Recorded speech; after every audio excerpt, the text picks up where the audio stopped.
Why do I still live? What more do you want from me? I gave everything I had to you, to them. Look what they've made of our dream. This bloated, rotting carcass of an empire is driven not by reason and hope, but by fear, hate, and ignorance. Better that we had all burned in the fires of Horus's ambition than lived to see this. Roboute Guilliman, Primarch of the Ultramarines, upon awakening to the 40th millennium. Chapter 1. Son of Macragge. The saga of Roboute Guilliman begins far from Terra, on the civilized world of Macragge in Ultramar. It was here that fate delivered the infant Primarch, one of the Emperor of mankind's 20 genetically engineered sons created to conquer the galaxy. Macragge was a stern and honorable world, defined by duty, industry, and pride, qualities that would form the bedrock of Gilliman's character. The child arrived as if a gift from the heavens. In the planet's northern mountains, a great meteor streaked the skies one night, carrying the infant Primarch to the valley of Laponis. He was discovered at dawn by noblemen on a hunting expedition, cradled inside a stasis pod amid the dense forest. The infant's sudden appearance was heralded by strange omens.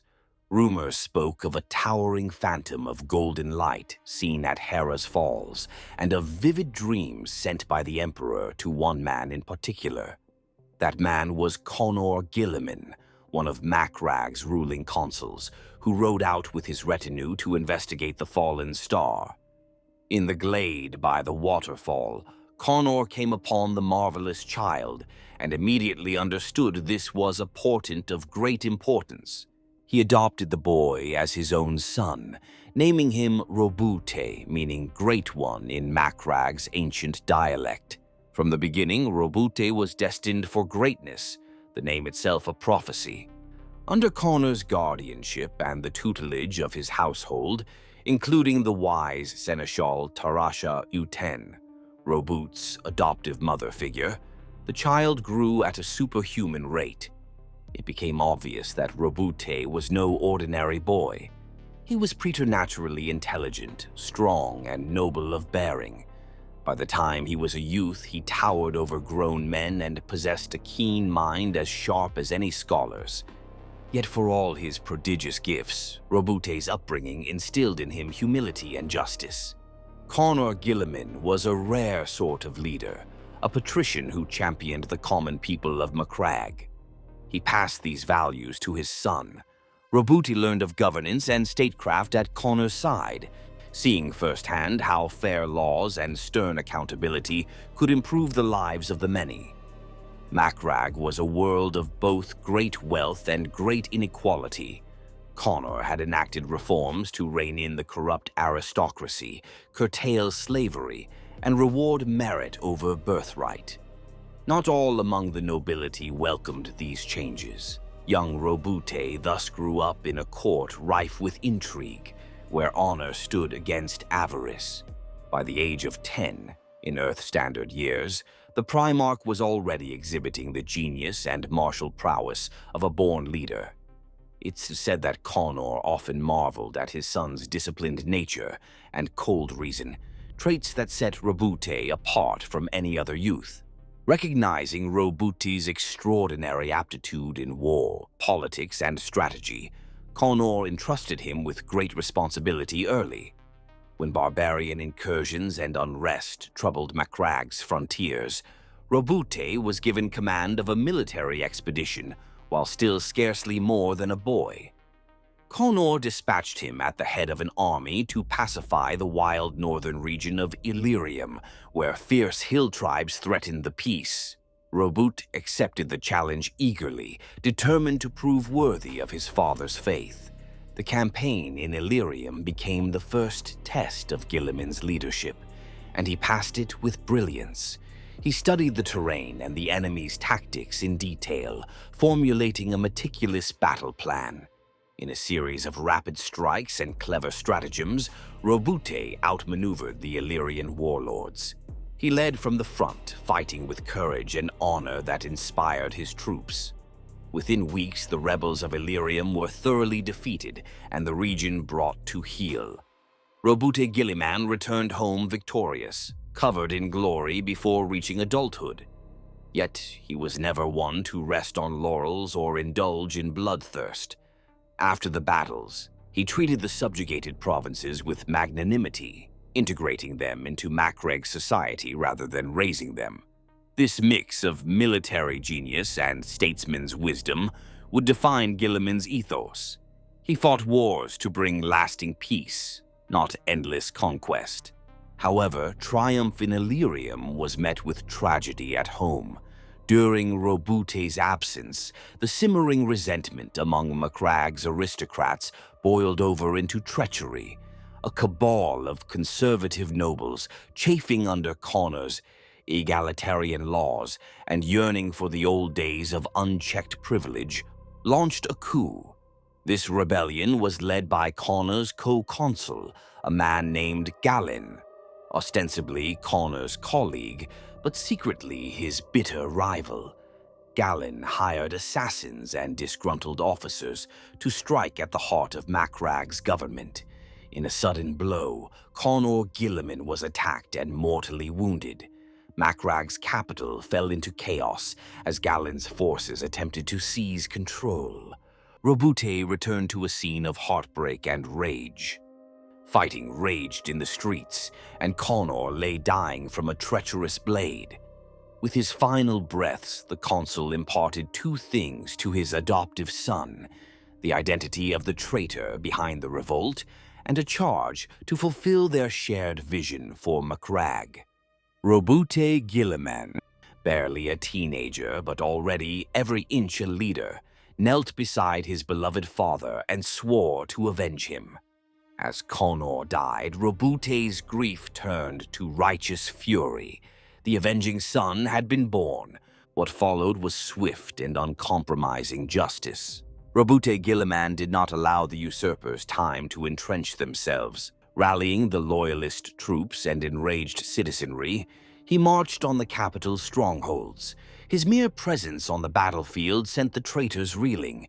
Here was a giant of a youth, striding through gunfire with calm purpose, wielding tactics and inspiration as deftly as sword and spear. Gilliman's counter-rebellion crushed Gallin's forces in short order.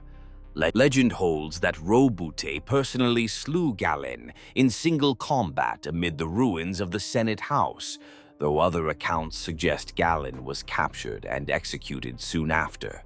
Either way, the coup was over almost as soon as it began, broken under the fury of Connor's Great One. In the aftermath, Roboute assumed the mantle of sole consul of Macragge. He was now the planet's unquestioned ruler, not by inherited right alone, but by the acclamation of its people.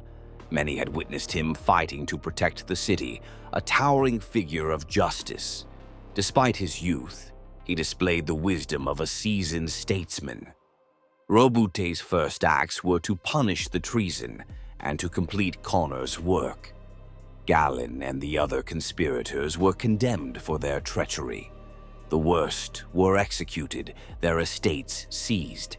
But Gilliman did not fall into the trap of indiscriminate purge.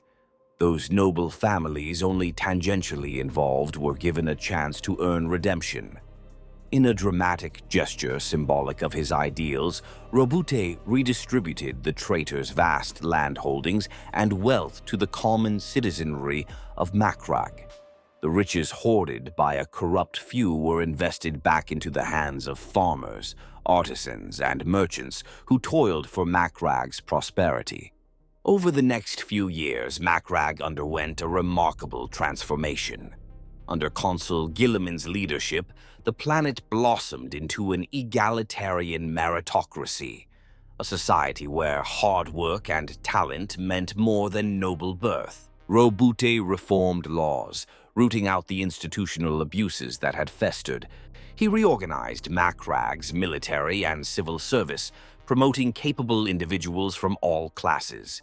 Industry and agriculture were bolstered by wise policy.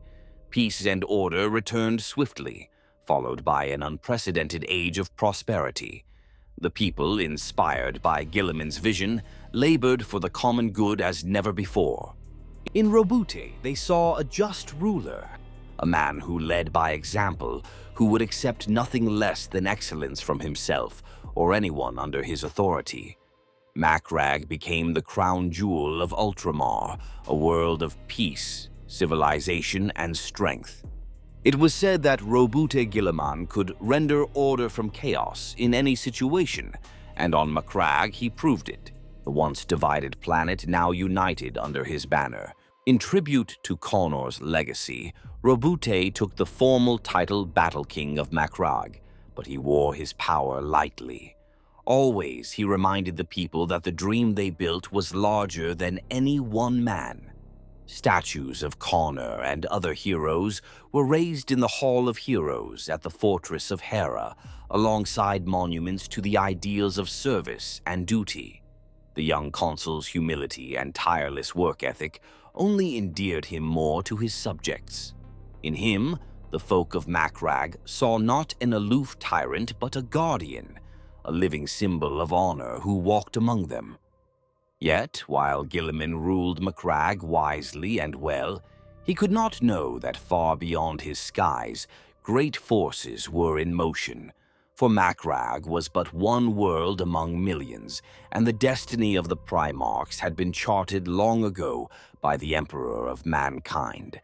The Master of Humanity had never forgotten the loss of his 20 gene sons, scattered by dark gods across the galaxy. As the Great Crusade to reunite human worlds raged outward from Terra, the Emperor's forces sought any rumor of extraordinary leaders on distant planets, hoping to find the lost Primarchs. By 837 M30, those expeditionary fleets finally reached Ultramar's fringes. The fame of Macragge had spread to neighboring systems, tales of a just ruler and general unmatched, a golden giant who had unified his world. When word of this reached the Emperor, he knew at once that it must be one of his missing sons. Thus it was that the Emperor of Mankind arrived on Macragge. Roboute Guilliman's first meeting with his true father would become the stuff of legend. One account holds that the Emperor's flagship came to Macragge's orbit in a blaze of light, and Gilliman, recognizing the fleet's magnificence, opened the planet's defenses and went out to meet the Emperor in person. Another version suggests the Emperor landed unexpectedly during a grand parade or festival in the capital, and Roboute pushed through a shocked crowd to kneel before the majestic, armor-clad Lord of Humanity. However it transpired exactly, all stories agree on the essentials. Roboute recognized the Emperor immediately as his father and liege, and swore fealty on the spot. The Emperor, for his part, was well pleased with what he found. Here stood a Primarch who had already proven himself an empire builder and benevolent ruler, even without the Emperor's guidance. Surveying the flourishing cities of Macragge and the discipline of its armies, the Emperor reputedly declared that Ultramar was a shining example of what the Imperium could become. In a moment of great pomp and joy, the Emperor officially reunited with his son. The people of Macragge watched in awe as the majestic giant in golden armor, the Emperor, embraced their own beloved lord. Many fell to their knees, overcome by the presence of the Master of Mankind. It was an unforgettable day. The beloved Avenging son of Macragge had been claimed by the King of Stars. Roboute Guilliman was not upset to relinquish sole kingship. Rather, he readily offered all that he had built in service of the Emperor's dream of uniting humanity. This was, after all, the very dream Gilliman himself had been laboring toward in microcosm on Macragge, building a just realm of man. Now his realm would become part of something far greater. The Emperor named Roboute, the Primarch of the 13th Legion of Space Marines, those transhuman warriors crafted from Gilliman's own genetic stock. This legion, thousands strong, had been fighting across the galaxy, awaiting their gene sire's rediscovery. They were known until then as the Warborn, or simply the 13th, but under Gilliman's command they would earn a far more illustrious title. At the moment of reunification, cheering masses witnessed as Astartes warriors of the 13th Legion, newly arrived with the Emperor, knelt before Gilliman and acknowledged him as their gene father. Some of these legionaries had tears on their cheeks, overcome by reverence for their Primarch. Gilliman greeted his legion with pride and affection. At last, he had found his true brothers and sons in the Emperor's service. In recognition of Roboute's accomplishments on Macragge, the Emperor granted him an unprecedented honor.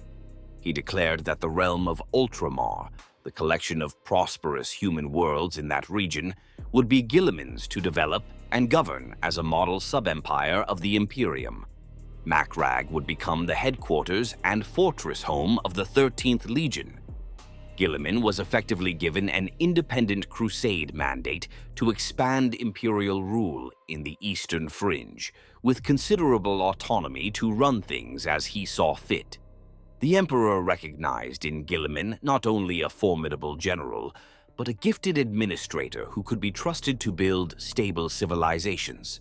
So with heartfelt blessings and a mutual oath of loyalty, Gilliman to Emperor, Emperor to son, they parted ways. The Emperor had many other wars to oversee, other Primarchs to find.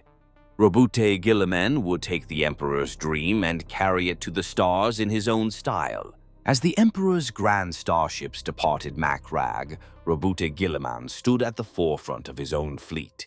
Now the praetor of Ultramar and master of a legion. His adoptive world had forever changed in status, no longer just Macragge, but a core world of the Imperium of Man. For the people of Macragge, it was doubtless a bittersweet moment. Their savior and lord was leaving with the Emperor, bound for distant wars. Yet he did so to uplift all humanity, and Macragge's citizens took pride that one of their own would sit at the Emperor's right hand. In time, Macragge would see Gilliman again, at the head of victorious armies and newly liberated planets, growing the realm of Ultramar. But that lies ahead. In those early days of hope, Roboute Guilliman embarked on the Great Crusade with the weight of an entire sector on his shoulders, but confidence in his heart. The Great Crusade was the Emperor's galaxy-spanning war to reclaim humanity's lost colonies and bring unity to mankind. Gilliman was now an instrument of that divine ambition. He had been the master of one world. Now he had 500 worlds or more waiting to be claimed by his insight and steel. The boy who had once hunted rebels in Macragge's highlands would soon hunt far greater prey among the stars. Before departing, Gilliman undoubtedly gave final instructions to Macragge's administrators, establishing systems to keep his realm running in his absence.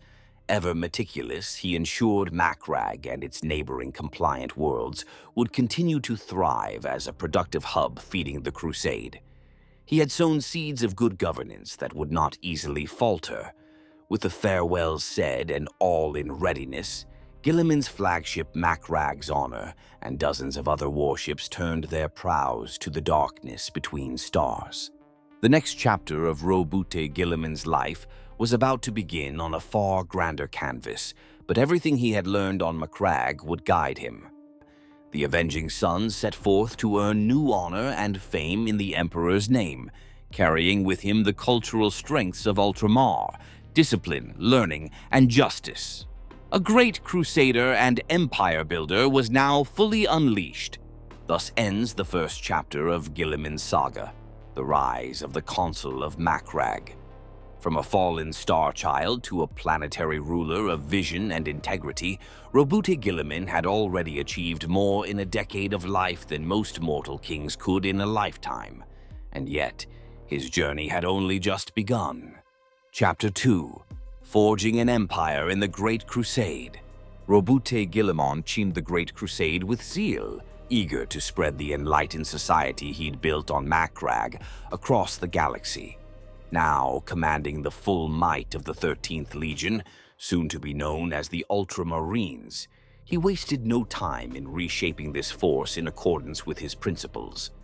Gilliman was both warrior and statesman, and he brought that dual perspective to the Legion's organization. In the earliest days after taking command, Gilliman undertook a thorough reorganization of the 13th Legion's structure and doctrines. He studied exhaustively, examining not only his own legion's history and practices, but also those of all his brothers' legions to date. The Primarch's keen analytical mind absorbed the arts of war from every corner of the Imperium. Where he saw inefficiencies or gaps, he innovated. Where he saw effective traditions, he integrated them. The result was an ever-evolving but brilliantly meritocratic military machine. Gilliman's Ultramarines would come to embody balance, flexibility, and logistical excellence. He famously divided knowledge into two categories, the practical and the theoretical. Courage, skill at arms, and adaptability were practical virtues, the instincts of a warrior in the field. Planning, analysis of past battles, and careful assessment were theoretical virtues, the intellectual rigor behind strategy. Gilliman taught that both were vital and interconnected, blending together as the metals which made a fine blade. Under his guidance, every Ultramarines officer became both a soldier and a scholar, drilled in tactical doctrines as well as encouraged to show initiative when needed. The Primarch implemented rigorous training programs and wrote extensive treatises for his legion, refining everything from unit organization to supply chain management. To an Ultramarine, no detail was too small to consider if it might save lives or secure victory. Discipline became the Legion's watchword. The Ultramarines under Gilliman would fight as a perfectly coordinated whole, each squad a key in a greater engine. Yet Gilliman also ensured individual heroism was recognized. Valor and accomplishment earned advancement and honor. Promotion within the 13th Legion was strictly by merit, not favor or seniority, echoing the meritocracy Gilliman had established on Macragge. Every battle brother understood that bravery and effectiveness would be rewarded, but equally that disobedience and selfishness would not be tolerated. Gilliman demanded unflinching loyalty to the chain of command and the imperial ideal. He was fair but firm. His legion learned never to question a necessary order nor to hesitate in duty.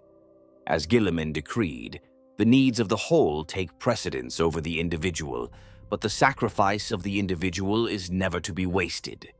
This ethos meant that while an Ultramarine would give his life readily for the Emperor, Gilliman's careful strategies aimed to minimize needless casualties. Each Astartes was a precious asset of humanity, not to be squandered in rash charges or vanity. The lives of his warriors would never be spent wantonly or without purpose. As Gilliman wrote, for every Space Marine lost was a weakening of those who remained. Cosmetically, Gilliman also put his stamp on the Legion's identity. He chose a new heraldry that reflected Macragge's heritage and the Legion's rebirth. The armor of the 13th Legion was repainted to a deep cobalt blue trimmed with gold, a color symbolizing Ultramar's noble spirit. Their sigil became the Ultima symbol, an ancient Omega-like glyph found on Ultramar's pre-imperial star charts. This symbol, an inverted horseshoe shape, would soon be iconic across the galaxy as the mark of the Ultramarines. The very name Ultramarines was adopted now, replacing any older Legion name or numeral in common use. It signified Marines of Ultramar, tying the Legion's identity to the stellar realm Gilliman was charged to build and protect. As one remembrancer later mused, Gilliman and his Legion seemed to vow to take the Great Crusade beyond all limits, beyond the stars themselves if needed, to see it through. The stage was set. The Ultramarines would be the exemplars of the Emperor's vision in the Eastern Galaxy. With Macragge as their forward base and fortress monastery, the mighty fortress of Hera at the planet's North Pole, Gilliman's Ultramarines launched into a whirlwind of Crusade campaigns. The Emperor had granted Gilliman a special mandate to expand the realm of Ultramar, a confederation of human worlds operating on the efficient principles he championed. In practice, this meant Gilliman often operated independently of the main Crusade command structure. While he would, of course, answer the Emperor's summons when major coordinated offensives were required, much of the time the Ultramarines Primarch took his legion on self-directed expeditions, pushing the fringes of Imperial territory ever outward. For nearly a Terran century, Roboute Guilliman's 12th Expeditionary Fleet ranged across the galaxy's eastern reaches. They drove to the galactic north until they neared the barren dominion of storms, and to the furthest east and south where stars grew sparse near the extragalactic void. In that time, the realm of Ultramar swelled rapidly as new worlds were brought into Imperial compliance one after another. The conquests came swift and steady. World after world yielded to the Ultramarines' might or willingly joined upon seeing the benefits of Ultramar's governance. It is often noted by Imperial historians that the Ultramarines liberated more worlds than perhaps any other legion during the Crusade. While exact tallies are lost in the mists of time, fragmentary records support this claim. The combination of Gilliman's methodical expansion and the Legion's ever-growing recruitment base allowed them to cover enormous territory. But conquest was only one half of Gilliman's concern. Just as on Macragge, he paid great attention to what happened after a planet was conquered or brought to compliance. Whenever the Ultramarines added a new world to the Imperium, Gilliman's forces did not simply install a garrison and depart. Instead, they invested extensive effort in rebuilding and reorganizing the society to Imperial standards. The agents of the Imperial Truth, iterators, educators, and administrators, followed in Gilliman's wake. Schools were established, educating the populace in secular rationalism and loyalty to Terra. Democratic councils or merit-based governorships replaced tyrants and corrupt oligarchs. The Ultramarines built self-sufficient defenses on each world, training local militias and planetary defense forces so that the world could hold its own if war came again. In short, the infrastructure of Imperial civilization was laid down systematically. Gilliman understood that to truly fortify the Imperium, each conquered planet must not become a drain or a weak link, but rather an asset producing material and human resources for the greater good. He had an uncanny knack for seeing the big picture, the supply lines and logistics that underpinned the Crusade. By ensuring each compliance added to Imperial strength rather than simply stretching its reach, Gilliman made subsequent conquests easier. Ultramarines would often recruit the finest youths of newly compliant worlds into their legion or auxiliary units, swelling their ranks with motivated local talent. They took tithes not only of men, but of industrial output, raising new manufactoria and armories to equip the ongoing crusade. This strategy created a virtuous cycle. The more worlds the Ultramarines brought into Ultramar's fold, the greater their capacity to support further campaigns. The expanding realm of Ultramar became famed for its prosperity and stability, even amid the fires of war. Where other legions sometimes left ruins and resentment, Gilliman left order and hope. It is no exaggeration to say that many planets welcomed the Ultramarines as liberators long before they arrived, their reputations preceding them.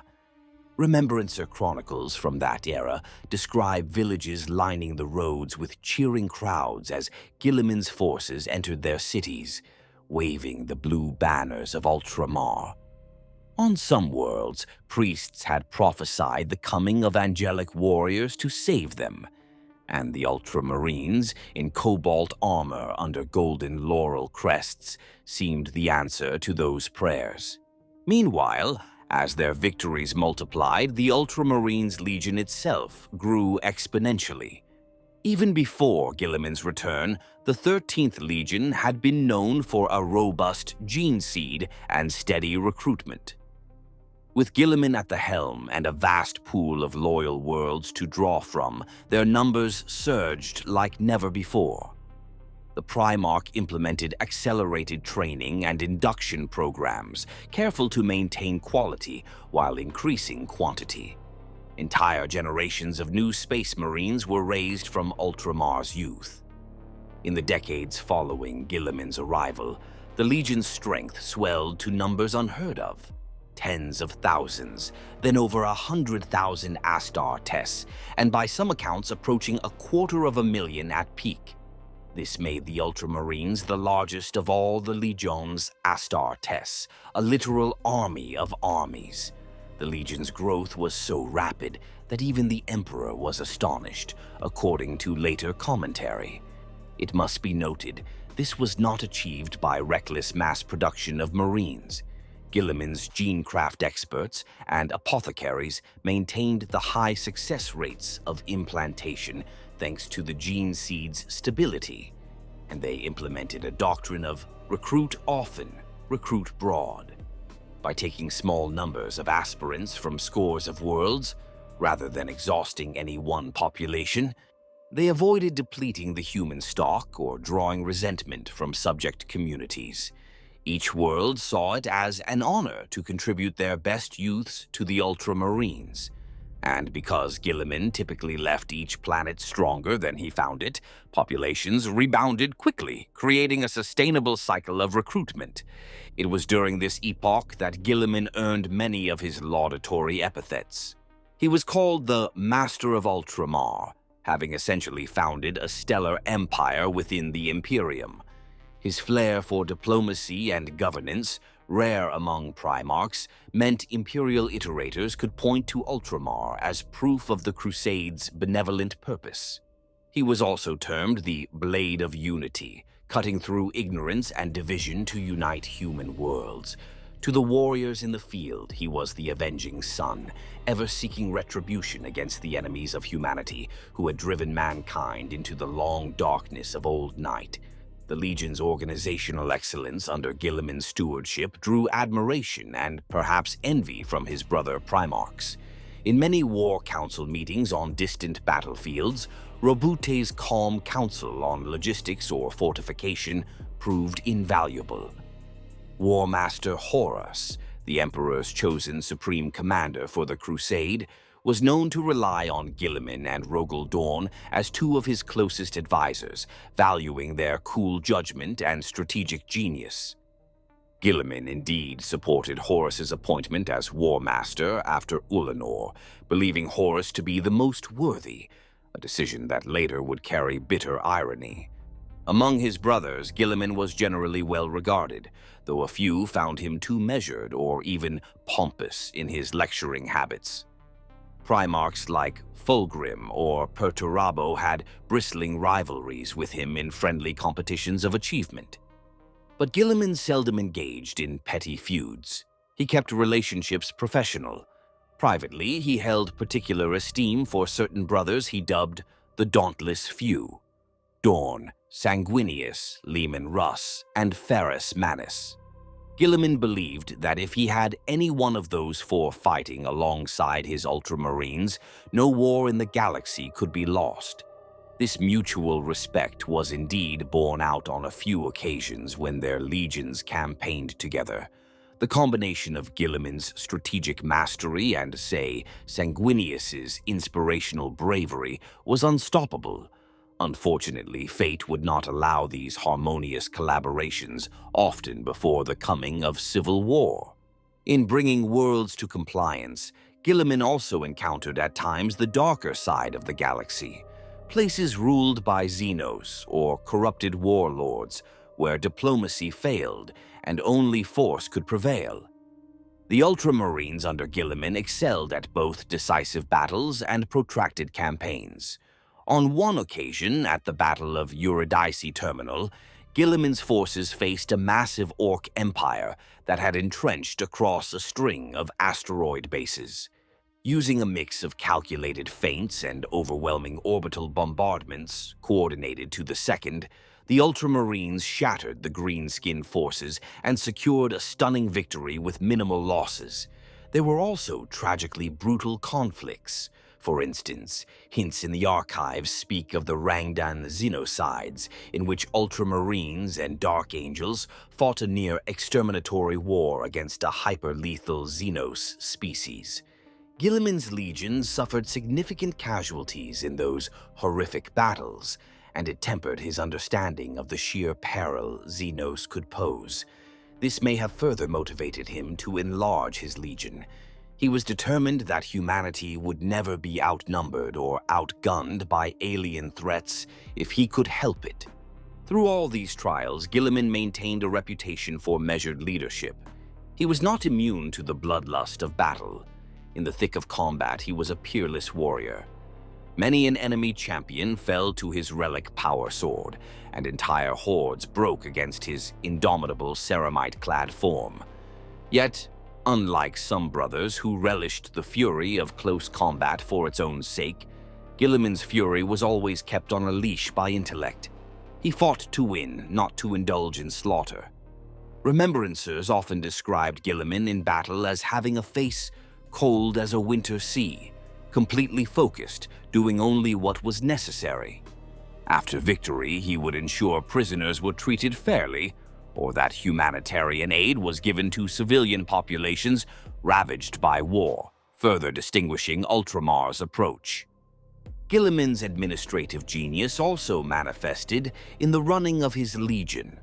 To sustain far-flung campaigns, he established a robust logistical core within the Ultramarines. Fleets of supply ships, organized by dedicated logistics captains, trailed the main battle fleets, keeping ammunition, fuel, and rations flowing. Forge ships with Mechanicum adepts traveled with the Legion to perform repairs and even manufacture weapons on the move. Gilliman even drafted comprehensive regulations for fleet movements and resupply schedules. Some of these documents would later form the basis of the Naval Codex used by the Imperial Navy.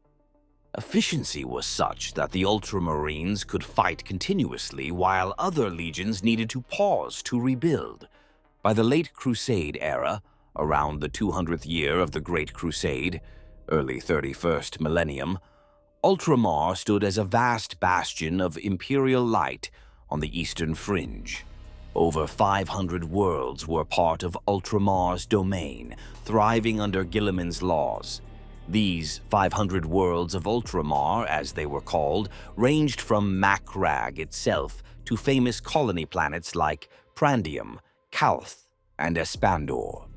Each world had its specialty: agri-worlds, industrial worlds, fortress worlds, but all shared a common culture of honor, discipline, and productivity inculcated by Gilliman's vision.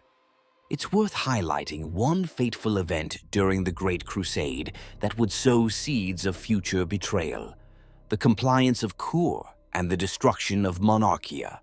Monarchia was the gleaming capital city of a human civilization converted to worship the Emperor as a god under the guidance of Gilliman's brother Lawgiver and his word-bearers Legion. The Emperor, intolerant of such deviance from the imperial truth, ordered the city obliterated as a lesson to Lawgiver. He chose the Ultramarines to carry out this task. Gilliman, ever loyal, complied, and Monarchia was razed to ashes by the Ultramarines in full view of a devastated Lawgiver and his legion. Gilliman appeared to support the Emperor's rebuke of the word-bearers, but privately he felt uneasy about humbling a brother so harshly. This incident earned him the secret resentment of Lawgiver. The word-bearers never forgave Gilliman for the humiliation at Monarchia. Though Gilliman did not revel in the act, from that day Lawgiver saw him as a rival favored by the Emperor. The two Primarchs remained cordial in person, but a seed of bitterness had planted itself in Lawgiver's heart. Only years later would Gilliman learn how deeply that grudge festered, with consequences that nearly destroyed Ultramar. As the final decades of the Great Crusade approached, Roboute Guilliman stood at the height of his glory. He had risen from a single world to rule an empire of many, all in absolute loyalty to Terra. His legion was the largest, perhaps the most respected in the Imperium. His council was valued by even the Emperor's inner circle. One might think pride would creep into such a man's soul, and indeed some whispers among other legions wondered if Gilliman was too proud of Ultramar's success. But Gilliman's pride was chiefly in his men and in the ideals of the Imperium, not in aggrandizing himself. He remained a steadfast believer in the Emperor's dream, a united human domain free of the darkness of old night, guided by reason and strength. If there was a flaw in Gilliman, it was perhaps that he saw reality in somewhat idealistic terms, expecting others to share his high standards of devotion to humanity's betterment. He could scarcely imagine that any Primarch would willingly betray the Great Crusade's lofty purpose. And yet, as the Imperium's banners waved triumphant from the galactic core to its edge, heresy was brewing. War Master Horus Lupercal, beloved by all, had begun to turn from the Emperor's light, seduced by the dark powers of chaos. Other Primarchs, too, fell into rebellion. Gilliman remained far from the epicenter of this coming storm. In fact, he and his Ultramarines were engaged in pacification of the Viridian system when the first overt acts of what would become the Horus Heresy took place. The warp is fickle, and news traveled slowly or falsely. So it was that when the galaxy was about to be set aflame by treachery, Gilliman was, for a time, caught relatively unaware, busy fulfilling his duties, unwitting that the greatest test of his life was imminent. As one era ended and another prepared to begin, Roboute Guilliman's achievements in the Great Crusade stood monumental. He had forged an empire of order in a chaotic cosmos, and the Imperial Crusade had been mightily served by his hand. He was the conquering hero, the calm voice of reason, the paragon of what a Primarch could be. But fate and the ruinous powers were about to put all he had built to the ultimate crucible. The Horus Heresy loomed, a galaxy-wide civil war that would challenge Gilliman's leadership, principles, and very soul as never before. At this zenith of triumph, Gilliman could not have fully imagined the carnage and sorrow soon to come. The Great Crusade was about to die, and from its ashes a heresy would erupt. Ultramar's lord would find himself fighting not aliens on distant frontiers, but former comrades in a struggle for the Imperium's very survival. Chapter 3. The Horus Heresy, Triumph and Tragedy. The outbreak of the Horus Heresy shattered the golden ideal of the Great Crusade. It was a time of fire and betrayal on a galactic scale, and Roboute Guilliman was caught in its tumult like all the Primarchs. Yet his story during the Heresy is marked by peculiar challenges: initial isolation from the main war, a desperate attempt to preserve the Emperor's dream in Ultramar, and a race against time to reach Terra that would end in heartache. In this chapter, the tone darkens to one of solemn resolve and, at times, despair. The first blow fell at Calth, one of Ultramar's proud worlds. In the early years of Horus's rebellion, around 006M31, Gilliman mustered a large part of the Ultramarines Legion at Calth for a joint campaign with the Word-Bearers, ostensibly to pacify the nearby Viridian sector. Unbeknownst to him, Lawgiver and the Word-Bearers had already turned traitor, their souls given to chaos and their hearts full of malice for Gilliman. The bitter seed from Monarchia had grown into full-blown hatred. Under the guise of alliance, Lawgiver brought a war fleet to Calth's orbital space station. He pretended camaraderie until the perfect moment, then betrayed Gilliman with ruthless precision. The Battle of Calth began with treachery of the vilest sort. As the Ultramarines and Word-Bearers stood in close formation on parade grounds, preparing for a joint briefing, The word-bearers suddenly opened fire while point blank. The betrayal was absolute. Orbital bombardments rained down on unsuspecting ultramarine ships and cities. Word-bearer forces planetside turned their guns on their hosts at zero distance. Gilliman himself was present on Calth's surface when the attack erupted. For a moment, shock and disbelief must have paralyzed even his superhuman mind. His brother Lorgar attacking without honor or provocation. But Gilliman was nothing if not quick to react. Almost immediately, he roared for his legion to defend themselves and organized a counterattack amid the chaos. The fight on Calth was ferocious and costly. The Ultramarines reeled under the sudden onslaught. Thousands of Gilliman's sons were cut down in the opening minutes by what they thought were allies. But the Ultramarines did not break. Rallying around their Primarch, they responded with disciplined fury. Gilliman took command of disparate units, forming ad hoc battle lines to stem the surprise offensives. Notable heroes like Captain Ventanis and Sergeant Eonid Thiel distinguished themselves rallying survivors. The treacherous Cor Phaeron, Lorgar's dark apostle, led hordes of word-bearers and cultist allies, trying to kill Gilliman and decapitate the Legion. They failed. Gilliman carved through enemy Astartes with righteous wrath, his normally cool demeanor giving way to an avenging angel of war. Still, the damage was done. Calth's once glittering cities were bombarded into smoking craters.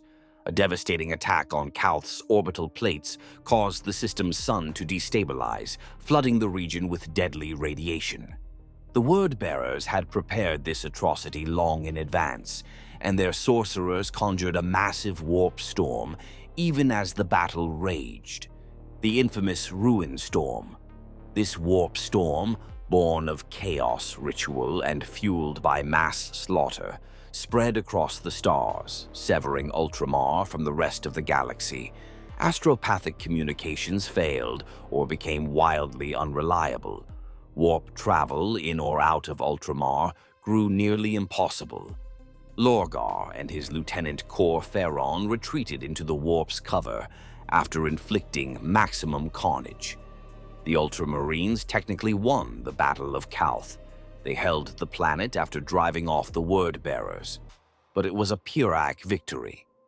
Casualties were staggering. Tens of thousands of Ultramarines dead or wounded. Much of the Legion's fleet was wrecked in orbit. And crucially, Gilliman had been cut off from Terra and his loyalist brothers. The Ruin Storm turned the void into a raging, impassable tempest of warp energy that isolated the entire segmentum. In the aftermath, as Calth's surviving Ultramarines helped evacuate civilians into underground shelters, for Calth's sun now emitted lethal radiation, Gilliman grappled with heartbreaking news. Fragmentary astropathic messages confirmed the unthinkable. War Master Horus had declared open rebellion. Many legions had turned traitor alongside him, and war engulfed the Imperium. Worse, with the Ruin Storm raging, Gilliman could not simply rush to Terra's aid. He had no way of knowing the Emperor's status or which brothers yet lived. For the first time in his life, Roboute Guilliman felt truly cut off and unsure of the path forward. But he did not indulge despair for long. The Ultramarines Primarch set himself to securing what he could. Gilliman's first priority was to defend Ultramar from further incursions. The Word-Bearers' attack on Calith had been just the beginning of what became known as the Shadow Crusade. Lorgar had not left Ultramar entirely. In concert with the blood-mad Primarch Angron and his World Eaters Legion, the traitors rampaged across ultramarine worlds, aiming to destabilize and distract Gilliman. Planets burned under chaotic invasions, cities were overrun by demon-fueled uprisings. Gilliman had to divide his forces to respond wherever possible. This was a trying campaign, chasing two legions of traitors who used the warp storm to appear unpredictably across Ultramar. In one particularly grisly episode, Angron and Lorgar laid waste to the Primarch's own adopted homeworld of Nuceria, Angron's birthplace, in an orgy of slaughter. Then Angron ascended to demonhood under Khorne's blessing. Gilliman arrived too late to prevent the atrocity. Nuceria's entire population was killed by World Eaters, and the planet rendered lifeless. The ascension of Angron only worsened the ruined storm's intensity. During these bleak times, Gilliman demonstrated a side of himself seldom seen, grim solemnity and steely anger. This was not the controlled battlefield anger of Calth. This was a deeper sorrow and fury at seeing his realm, painstakingly built, being torn apart by those he once called brothers. The Ultramarines fought valiantly in dozens of running battles against Word-Bearer and World Eater forces. At Cathedral, Ajax, Armatura, and other worlds, they managed to repel attacks, but often at high cost. Gilliman wrote later that it felt like trying to extinguish fires in a burning house while locked in from outside. He was trapped in Ultramar by the warp storm, forced to play defense while Terra's fate hung in the balance beyond his reach. Facing this strategic cul-de-sac, Roboute Guilliman made a momentous and controversial decision. He concluded that if he could not reach Terra for the time being, he must ensure the Imperium's ideals survived in Ultramar. He theorized that Terra might already have fallen or could fall by the time he got there. Thus was conceived the plan for an alternate Imperium, a backup to keep humanity's flame alive, Imperium Secundus. This was not an act of open secession or ambition, but a desperate contingency born of love for the Emperor's vision. Gilliman feared that the Emperor and Terra might be destroyed, and if so, someone had to carry on the Imperial truth and prevent all human space from collapsing into anarchy. So Gilliman declared Ultramar the nucleus of a second Imperium, a refuge of reason and law amidst the anarchy of the Heresy. The Imperium Secundus would preserve the ideals of the Great Crusade, secular, enlightened governance, defense of humanity, against the tide of chaos. In doing this, Gilliman walked a fine line. He did not proclaim himself emperor or attempt to usurp the emperor's uniqueness. In fact, mindful of not appearing like an upstart or another Horus, Gilliman explicitly refused to crown himself Emperor of Imperium Secundus. Instead, he sought another to hold that symbolic position. Fortune, or fate, soon brought two of his loyal Primarch brothers into Ultramar, having likewise been trapped behind the Ruin Storm. Lion L. Johnson of the Dark Angels and Sanguinius of the Blood Angels. The Pharaoh's device on Sotha, an alien lighthouse, acted as a beacon that guided scattered loyalist forces to Ultramar. Thus many survivors of Isstvan and other horrors found their way to Macragge. The Lion and Sanguinius arrived separately but around the same time frame. Gilliman welcomed them with relief. Perhaps now, with three Primarchs united, they could find a way to Terra. But initial attempts to breach the Ruin Storm failed, and so the Imperium Secundus plan took shape in earnest. Sanguinius, the angelic Primarch of the Blood Angels, was eventually persuaded to assume the title of Regent, effectively Emperor in proxy, of Imperium Secundus. Gilliman believed Sanguinius, known for his nobility and beloved by all, was a fitting figurehead. Gilliman himself took the role of Lord Warden of Imperium Secundus, administering its government. Lion L. Johnson, a more aloof and secretive figure, was assigned as Chief Military Commander. However, Gilliman's reluctance and careful wording, Regent instead of Emperor, show his genuine discomfort. He wrote later that founding Imperium Secundus was one of his greatest blunders, a choice born of dire necessity that nonetheless haunted him. He feared it could be seen as a power grab or betrayal of Terra, even though he intended the opposite. Indeed, in later ages, some criticized Gilliman for this, but many more acknowledged that without Imperium Secundus, the Ultramar region might have fallen completely to chaos, or disintegrated. Imperium Secundus lasted only a short time, but its brief existence was tumultuous. Gilliman, Sanguinius, and Lion L. Johnson struggled to rule jointly as tensions ran high. The Lion was a mercurial ally, courageous and capable, but also intensely secretive and occasionally high-handed. Gilliman found him difficult to trust completely. The Lion, for his part, chafed at what he perceived as Gilliman's rigid command structure and was obsessed with eliminating traitors like Conrad Curzy, the Night Lord's Primarch, who lurked in the shadows. Their clashing temperaments led to several sharp disagreements.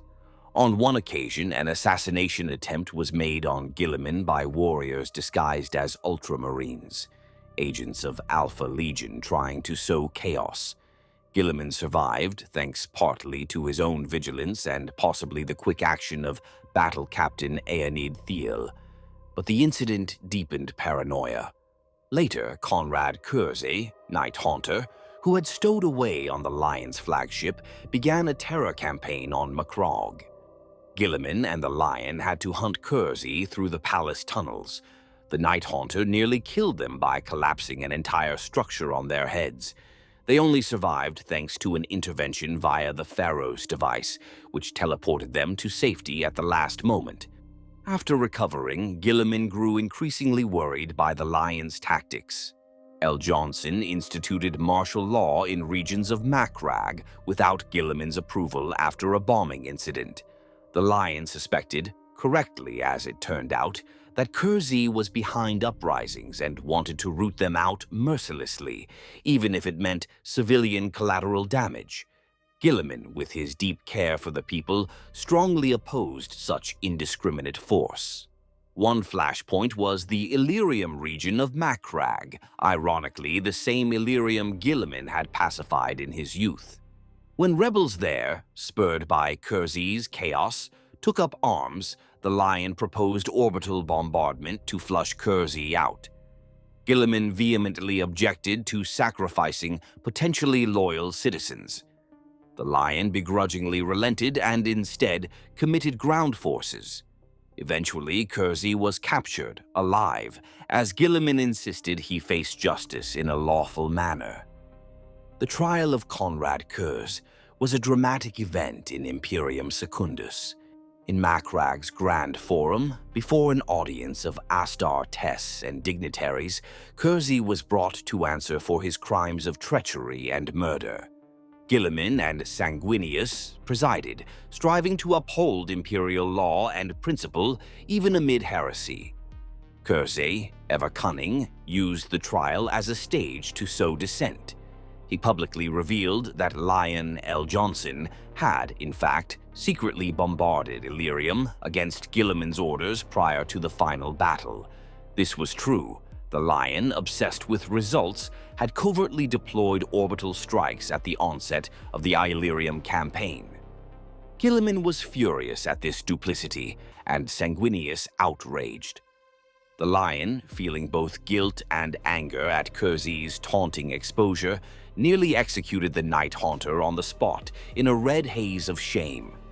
Sanguinius intervened, physically restraining the Lion from killing the prisoner. In the aftermath, Gilliman and Sanguinius confronted Lion L. Johnson.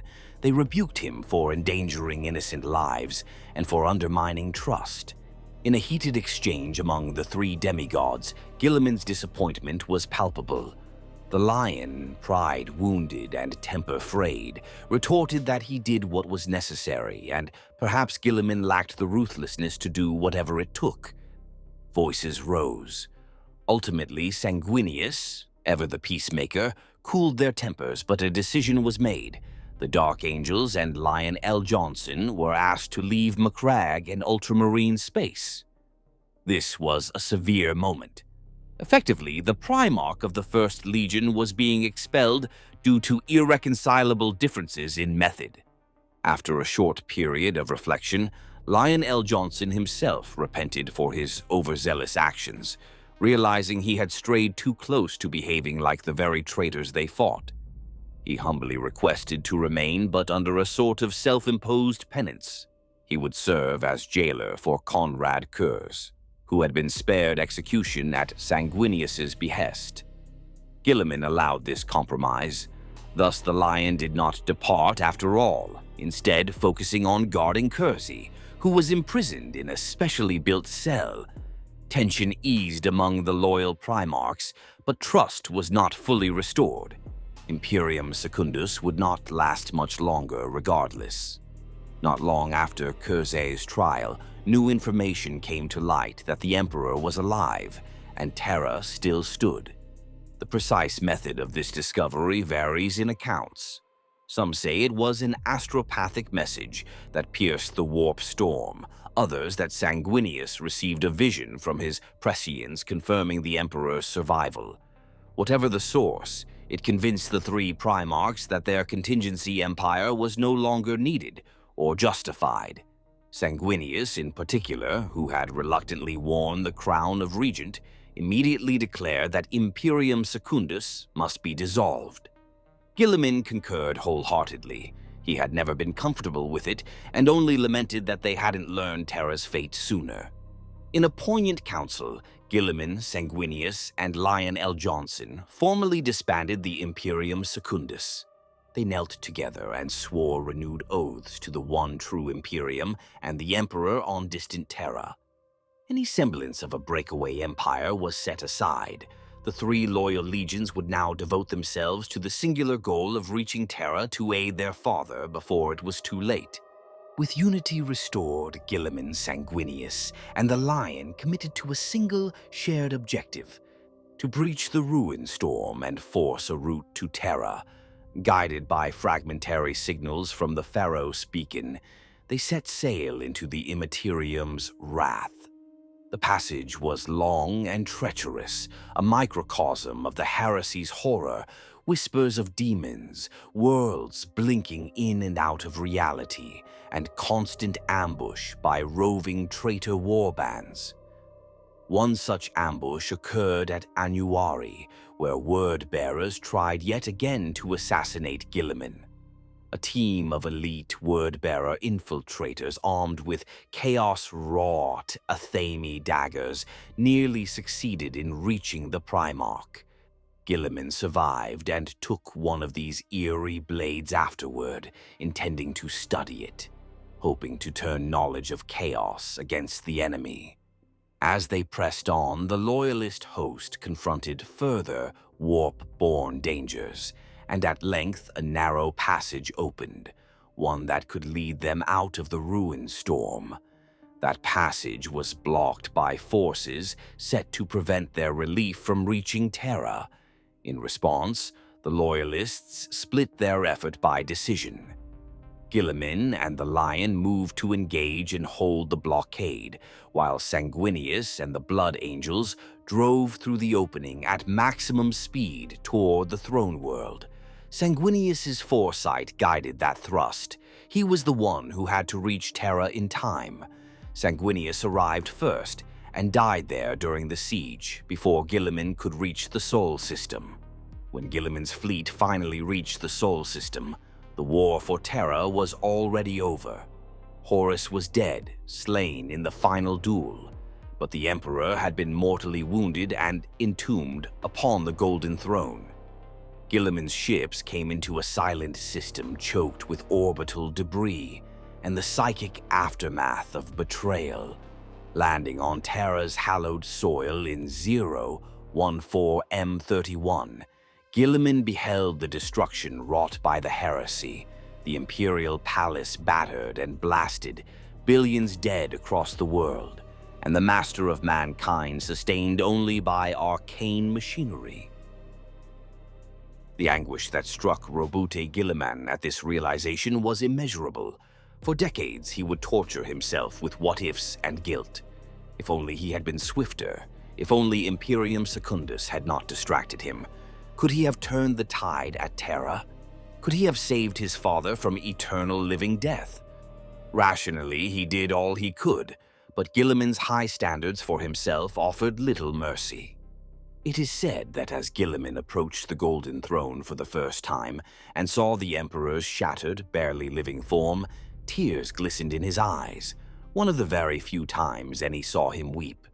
He knelt there for hours, perhaps speaking softly or perhaps in silent prayer. A rare thing for the secular Gilliman, but in that moment of grief, some described him as a penitent knight before a stricken king. Yet the Emperor had left final commands through his chosen regent, Malcador, who himself perished holding the psychic burden on the throne until Gilliman's arrival. The war was not fully won. Chaos had been driven back but not destroyed. The Imperium lay in tatters, leaderless, vulnerable to further assaults and internal collapse. In that dark hour, Roboute Guilliman rose to action once more, suppressing his personal sorrow. If he could not change the past, he would ensure the future of the Imperium was salvaged from the wreckage. Standing with his surviving brothers, Rogel Dorn, Jagatai Khan, Vulcan, etc., though each soon would have their own destiny, Gilliman took on the heavy mantle of leadership in this post-Heresy era. Before we move to those reconstruction efforts, it's worth closing the Heresy chapter with an image of Gilliman's mindset at its end. The Heresy had been a crucible. Gilliman emerged from it tempered but scarred. He had witnessed brother turn on brother, the near ruin of all he held dear, and ultimately been denied the chance to save his father at the final battle. From hope and unity had sprung bitterness and tragedy. Ever the stoic, Gilliman did not allow himself to be consumed by despair or vengeance, though he surely felt both in measure. Instead, he steeled his resolve to preserve the Emperor's legacy, no matter the cost. If anything, Horus's revolt made Gilliman even more determined to create structures that would prevent any such catastrophe from occurring again. The seeds of the Codex Astartes and the reformation of the Imperium were planted in those moments as he surveyed the ashes of war. He swore that no rebel warmaster, no single ambitious man would ever again have the power to tear the galaxy in half. Thus ended Roboute Guilliman's Horus Heresy experience, a story of loyalty unbowed, hard decisions in isolation, and racing against fate only to confront the cruel reality of irreversible loss. It is a testament to Gilliman's character that in the war's aftermath, he did not fall to despair or madness, as some of his brothers did in their own ways. Instead, he turned his mourning into renewed purpose. The Imperium would rise anew, reshaped, reforged, and safeguarded for the future. And it would be Gilliman, the Avenging Son, who took on the colossal duty of ensuring humanity's survival in the new age. Chapter 4. Rebuilding the Imperium, Lord Commander and Lawgiver. The Horus Heresy was over, but the Imperium lay in ruinous disarray. It was in this crucible of aftermath that Roboute Guilliman truly earned his epithet as the savior of the Imperium. If the Heresy had tested his prowess in war, the years immediately following tested his statesmanship and resilience to the utmost. In this chapter, the tone shifts to one of determined resolve and constructive ambition, as Gilliman shoulders the burden of rebuilding a galactic empire from the ashes of civil war. In the immediate wake of Horus's defeat, the Imperium faced a period that would come to be called the Time of Rebirth, or the Great Scouring. The Emperor, humanity's linchpin, was interred in the Golden Throne in perpetual stasis, alive but unreachable, silent and immobile. Most of the Primarchs were alive but deeply wounded in spirit. The traitor forces, though routed, still infested many worlds, and the entire administrative structure of the Imperium was in chaos. Countless planetary governors had died or turned renegade. Communications were fractured. Infrastructure lay in waste. The situation was dire. Never had the Imperium been more weak and vulnerable. Xenos threats began to stir on the fringes, sensing mankind's moment of weakness. The ruin storm may have subsided, but warp disturbances persisted in places. Many feared the Imperium could implode into anarchy or fall prey to a second wave of traitor assaults. Gilliman assessed this landscape with cold, methodical eyes. Where others saw only overwhelming crises, he discerned opportunities to impose order. Even as the fires on Terra were still being doused, Gilliman convened councils with his brother Primarchs and the remaining loyal High Lords. With Malcador, the Sigil Light, dead and the Emperor enthroned but uncommunicative, a power vacuum existed at the highest level. Someone needed to take charge, to coordinate defenses and reconstruction, or the victory over Horus would be Pyrrhic indeed. The natural choice, by consensus and by sheer capability, was Roboute Guilliman. Thus, Gilliman accepted the title of Lord Commander of the Imperium, effectively acting regent in the Emperor's stead. On Terra, he took up the seat Malcador once held as head of the Senatorum Imperialis. This position made him the first among equals on the new ruling council and supreme commander of all imperial military forces. He was, for all intents, the de facto ruler of the Imperium during this Reconstruction era. Unlike Horus's grasping after power, Gilliman assumed authority reluctantly and out of duty. He publicly emphasized that he ruled in the Emperor's name and by his will, not by his own ambition. Even so, some vestiges of suspicion lingered among certain factions. Was Gilliman creating an empire of Ultramar, writ large? But those voices were few. For the most part, humanity hailed Gilliman as the savior regent it desperately needed. It helped that Gilliman himself projected aura of legitimacy and resolve. He carried the Emperor's own sword now, retrieved from the depths of the Imperial Palace and given to him as a symbol of office, the famed Emperor's sword, wreathed in divine flames. To the people, seeing Gilliman bearing the Emperor's sword was a potent image. It was as if the Emperor had passed the torch to his son to carry on the fight. With his new authority, Gilliman moved swiftly to address critical matters. First was the Great Scouring, the systematic purging of traitor remnants from Imperial space. He and his loyalist brothers, the Lion, Dorn, Russ, the Khan, Vulcan, Corax, those who remained active, split their forces to chase the fleeing Chaos Space Marines. Over several years of hard campaigning, they pushed the traitors back to the Eye of Terror and other hellish refuges. Gilliman personally led multiple expeditions, sometimes even alongside one or two of his Primarch brothers in rare joint operations. According to fragmentary accounts, Gilliman fought in many decisive battles in this period, bringing vengeance to the traitors. He liberated numerous worlds that had fallen to Horus's control, reinstating them to the Imperium. His Ultramarines, largest of the legions, were everywhere. They truly became the glue holding the fractured Imperium together. The Forge world of Mars, for instance, had seen civil war between loyalist and traitor Mechanicum. Gilliman sent Ultramarine detachments to secure vital Forge worlds and ensure the Mechanicus got back online, producing material for the Imperium. It's recorded that Ultramar's resources were crucial in these times.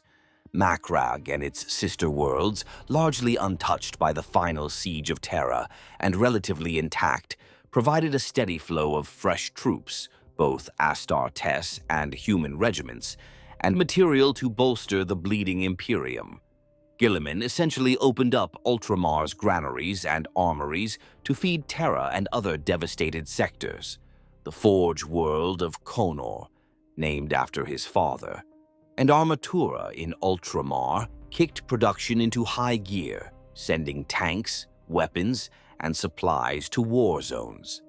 In these efforts, Gilliman's legendary administrative skills shone. He coordinated shipping lanes, enforced quotas fairly, and made sure liberated planets got relief aid swiftly.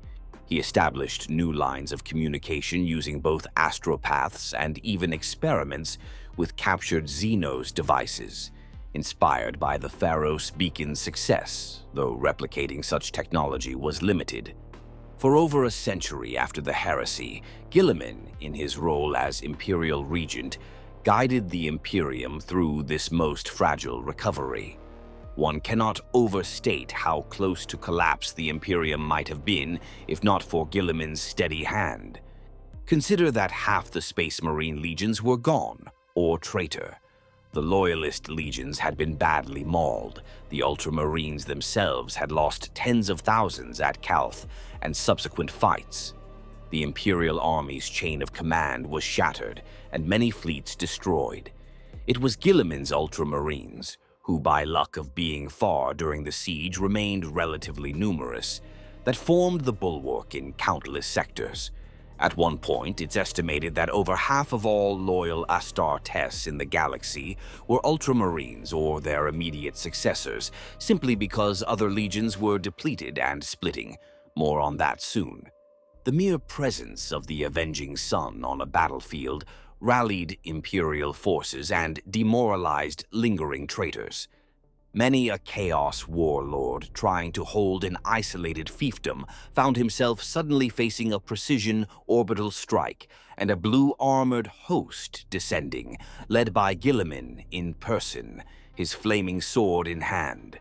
Parallel to the military scouring, Gilliman undertook a massive bureaucratic reform of the Imperium's governance. The war had exposed dangerous flaws in the old system, not least that too much power concentrated in one place. War Master Horus had commanded an excessive portion of the Imperium's forces. Gilliman sought to decentralize and fortify the Imperium's political structure against future tyranny or treachery. He reorganized the Council of Terra, the High Lords, to better represent various institutions and to function even in the Emperor's absence.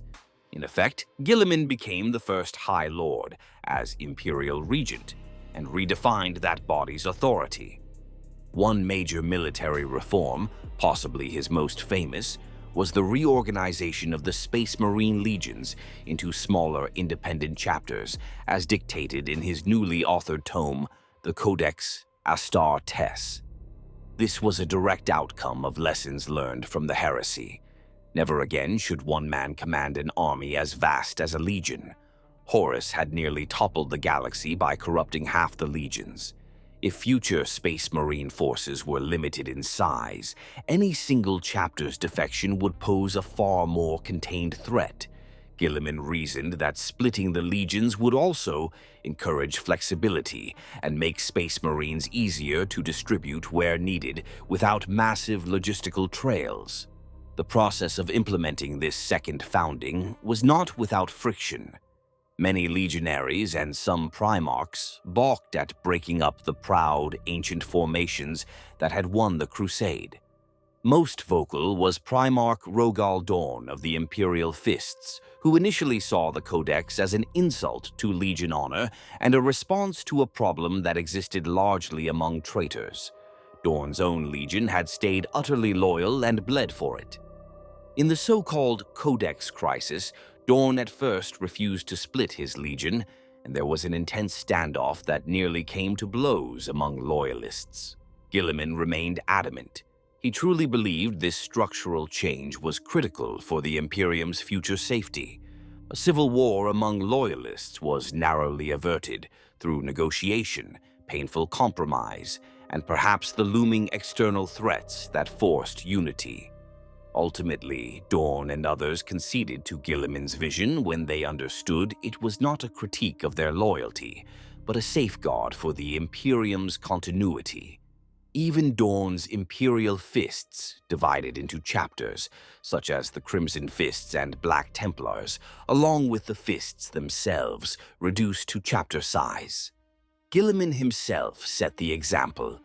The mighty Ultramarines Legion was parceled out into a number of chapters beyond just the Ultramarines chapter. How many is uncertain, but some sources say as many as 23 successor chapters were created from Gilliman's Geneline at that time. These would be the so-called primogenitor chapters, revered as literal firstborn of Gilliman. Chapters like the Nova Marines, Genesis chapter, and Ultramarines themselves all share Roboute's genetic heritage. Even 10,000 years later, the legacy of this act persists, as the Ultramarines and their scions became the most numerous Space Marine lineage. The Codex Astartes was more than just an order of division. It was a comprehensive guide to warfare, discipline, organization, and logistics for Space Marines. Gilliman poured decades of experience and analytical thought into it, writing a tome that codified everything from ideal battle company sizes to tactical doctrine for myriad scenarios. It prescribed that each chapter would nominally be 1,000 battle brothers strong, organized into 10 companies, with standardized ranks and equipment usage. It covered strategy against alien foes, counterinsurgency, even civic responsibilities. The Codex Astartes became effectively the Bible of the Space Marines thereafter, at least for those chapters who chose to follow it strictly. The majority did, though some, like the Space Wolves, deviated in practice. By authoring this text, Gilliman forever changed the culture of the Adeptus Astartes. He gave them a unifying set of principles that outlasted his own presence, keeping the Astartes focused and effective across millennia of lesser leadership. Moreover, his codification of tactics prevented the loss of knowledge. Even chapters with no direct access to a Primarch could learn from Gilliman's wisdom by studying the Codex. Beyond the Astartes, Gilliman implemented sweeping reforms in the wider Imperial military. The colossal, often unwieldy, Imperial army of the Crusade era, which combined ground and fleet forces under sometimes singular commanders, was split into the Imperial Guard and Imperial Navy. No longer would one Lord General command both vast fleets and hordes of troops.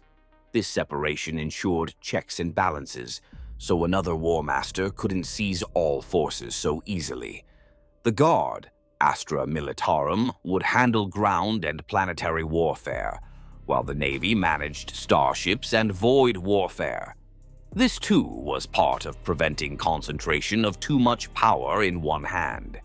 Gilliman also compiled or inspired the creation of the Codex Imperialis, an overarching reference of imperial law and bureaucracy.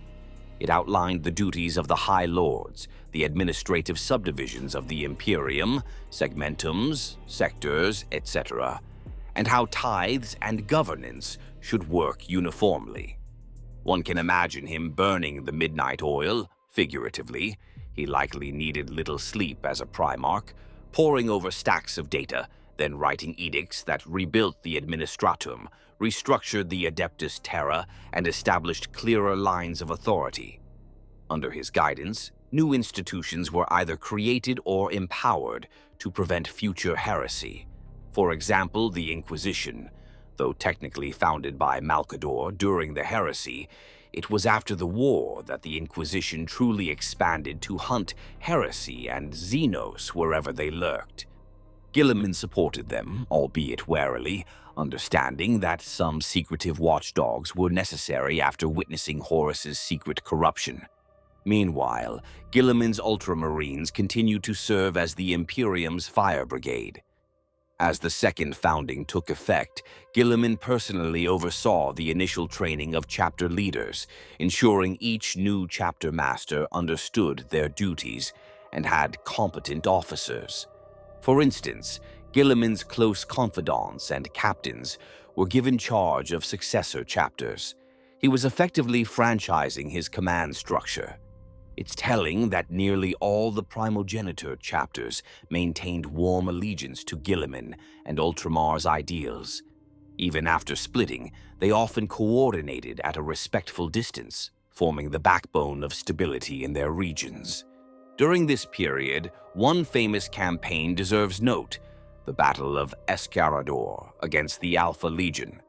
Roughly around 021 M31, Gilliman led a coalition to a remote world where survivors of the Alpha Legion, now without Horus's command structure, were attempting to establish a power base. There, Gilliman faced Alfarius, or at least someone who claimed to be Alfarius, in battle. Alfarius/Omegon, the Hydra-headed twins of the Alpha Legion, had always been a mystery, but Gilliman treated the threat seriously. In the resulting confrontation, Gilliman employed an unexpected strategy to catch the vainglorious Alfarius off guard, a surprise assault that allowed him to personally duel and strike down the traitor Primarch. Gilliman killed his opponent, who he believed was Alfarius himself, thereby avenging another of the Emperor's betrayers. However, true to Alpha Legion nature, this death did not end the threat. The Alpha Legion forces, instead of collapsing, fought even harder and eventually forced Gilliman's forces to withdraw from Escrador. The Hydra's lore, cut off one head and two more rise, seemed apt, and Gilliman learned that the Alpha Legion's decentralization and cell structure made them devilishly resilient. Nonetheless, the Imperium took heart that Gilliman had at least slain a traitor Primarch in combat, one of the few loyalists besides the Emperor who managed such a deed during that era. Of course, later rumors would abound that Alfarius had a twin, Omegon, who perhaps actually survived, further muddying the tale. Gilliman continued to lead by example on multiple fronts. He spent time on Terra, personally supervising reconstruction of the palace and the establishment of the Forbidden Fortress where the Inquisition would quietly reside. He traveled to Mars, forging a new pact with the Mechanicum, now the Adeptus Mechanicus, confirming their rights and the tithe of weapons in exchange for protection and knowledge. It was during these dealings that Gilliman encountered an ambitious tech priest, Belisarius Call, someone with whom he would form a secret pact that would only bear fruit much later. Call claimed to have worked with the Emperor in the biotechnical division and impressed Gilliman with his fearless pursuit of innovation. Gilliman tasked Call with two long-term projects: to develop the capability to perhaps revive a Primarch if one fell, and to create improved Astartes warriors that could rectify the weaknesses revealed by the Heresy. This was a forward-thinking move. Gilliman was already considering the Imperium's needs in the far future. Call's 10 millennia saga of tinkering with Primaris technology and the revival of Gilliman himself would indeed stem from this ancient commission. It's quite astonishing. Even in the busy years of rebuilding, Gilliman had the foresight to leave behind contingencies for events millennia beyond his own time. For 100 standard years after the Heresy, Roboute Guilliman ruled as Imperial Regent and Chapter Master of the Ultramarines, guiding both the realm of Ultramar and the wider Imperium through healing and progress. He eventually relocated most of his time back to Ultramar once Terra's immediate crises settled. There, he set up a secondary capital of sorts on Macragge that mirrored Terra's bureaucracy, ensuring the vast eastern territories were efficiently managed but still subordinate to Imperial law. Macragge's tetrarchs, regional ultramarine governors, continued to handle local issues, but Gilliman corresponded frequently with Terra, offering counsel to the High Lords even after he stepped back from physically chairing them. Under his leadership, by roughly 100 years after Heresy's end, the Imperium had been largely stabilized. Most lost worlds were reclaimed or written off. The traitors were in hiding beyond the eye of Terra's veil. Alien attacks had been met and repelled by rejuvenated Imperial forces, and the economy of the Imperium, its agri-world harvests, its forge outputs, its trade lanes, had begun to recover. There was indeed a rebirth, a renaissance of hope that mankind could not only survive, but flourish again. Some later historians dubbed this period Gilliman's Peace, though in truth it was an armed, vigilant peace, always guarding against threats. However, fate would not permit Gilliman to enjoy the fruits of this era indefinitely.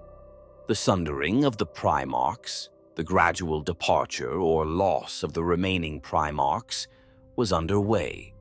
One by one, Gilliman's brothers were vanishing, some meeting heroic ends against Xenos, like the Khan disappearing into the webway, chasing Dark Eldar, or Vulcan going on perpetual pilgrimage, or Korax off to the Eye in penance.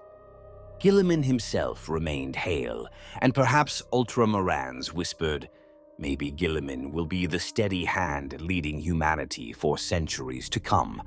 But destiny had another twist in store, a confrontation long in the making with his erstwhile brother turned demon, Fulgrim. Fulgrim, the Primarch of the Emperor's children, had ascended to demonhood under Slaaneish's patronage in 121 M31. Some 50-odd years after the Heresy, Fulgrim emerged at the head of a fearsome war host of Emperor's children and aligned warbands, striking at Ultramar. He sought revenge and dark glory by slaying Gilliman, whom he perhaps saw as the brightest remaining light of the Imperium. The two Primarchs clashed at the Battle of Thessala. The details of the battle have become legend. It was a cataclysmic fight that saw even the sky tear with warp energy and reality. Fulgrim, now a serpentine demonic being of sickening beauty and blasphemy, dueled Gilliman in single combat amidst the larger battle. Gilliman, for all his might, found himself outmatched by Fulgrim's otherworldly speed and strength. The demon Primarch wielded enchanted blades dripping with lethal venom. In a pivotal moment, Fulgrim fainted and then struck a snake-quick slash across Gilliman's throat with a poison-laced sword. The cut was horrifically deep. It all but took Gilliman's head off, severing his armor's neck seals and slicing his trachea and major arteries. The poison, a warp-brewed toxin similar to the blade that had felled Horus on Davin long ago, coursed into Gilliman's bloodstream. Roboute Guilliman fell. His Ultramarines, seeing their lord collapse, flew into a controlled fury to retrieve him as the traitors withdrew. Fulgrim himself, goal achieved, vanished into the Imperium with a cruel laugh, rather than risk being dragged down by Gilliman's avengers. Apothecaries rushed to stabilize the Primarch, but the venom was uncurable and the wound mortal. Within minutes, Gilliman's superhuman physiology had shut down. He was on the cusp of death, his lifeblood spilling across the marble floor of Thessala's governor's palace where the duel took place. Refusing to accept his Primarch's death, Chief Apothecary Fabius, not to be confused with Fabius Bile, the traitor Chirurgion, and Chapter Master Marius Gage placed Gilliman's body into a stasis field. This marvel of tech would freeze time locally, keeping Gilliman in a perfect state at the very instant of death, neither alive nor decaying.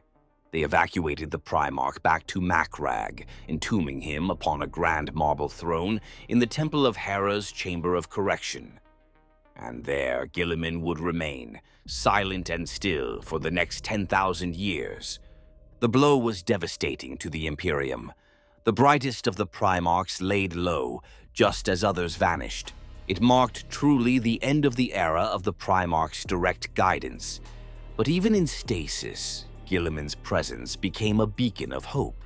On Macragge, the shrine around him grew into one of the Imperium's holiest sites. A great domed mausoleum was constructed, the finest artisans of Ultramar and beyond, adorning it with sculptures and stained glass beyond compare. Multitudes of pilgrims flocked to see the Primarch in repose, encased in a field of flickering blue light. He appeared as if peacefully sleeping, his wounds still fresh on his exposed throat, yet never bleeding anew due to stasis's hold. The cult of Gilliman took root, with common folk treating him as a saint who might one day awaken when the Imperium needed him most. The Ecclesiarchy, though formally only worshipping the Emperor, quietly allowed reverence of Gilliman as one of the Emperor's divine sons.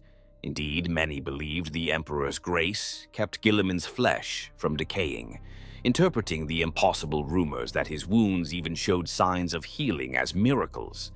Though science said such healing couldn't occur in stasis, faith found a way to believe.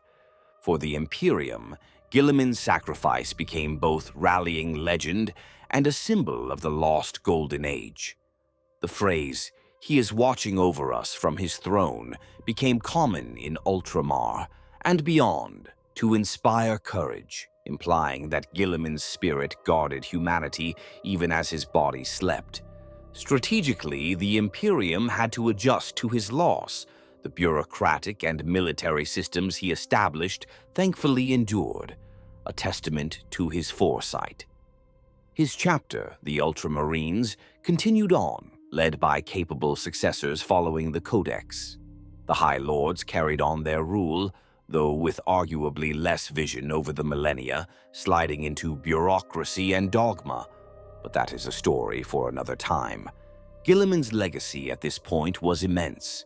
An Imperium that survived and had a blueprint to follow, 1,000 Space Marine chapters across the galaxy, all owing something to his reforms, and a realm of Ultramar that remained a bright region, even as other sectors fell into ignorance and war. One could say that while the Emperor provided the dream of the Imperium, it was Gilliman who provided the manual for how that dream could be sustained through the long night.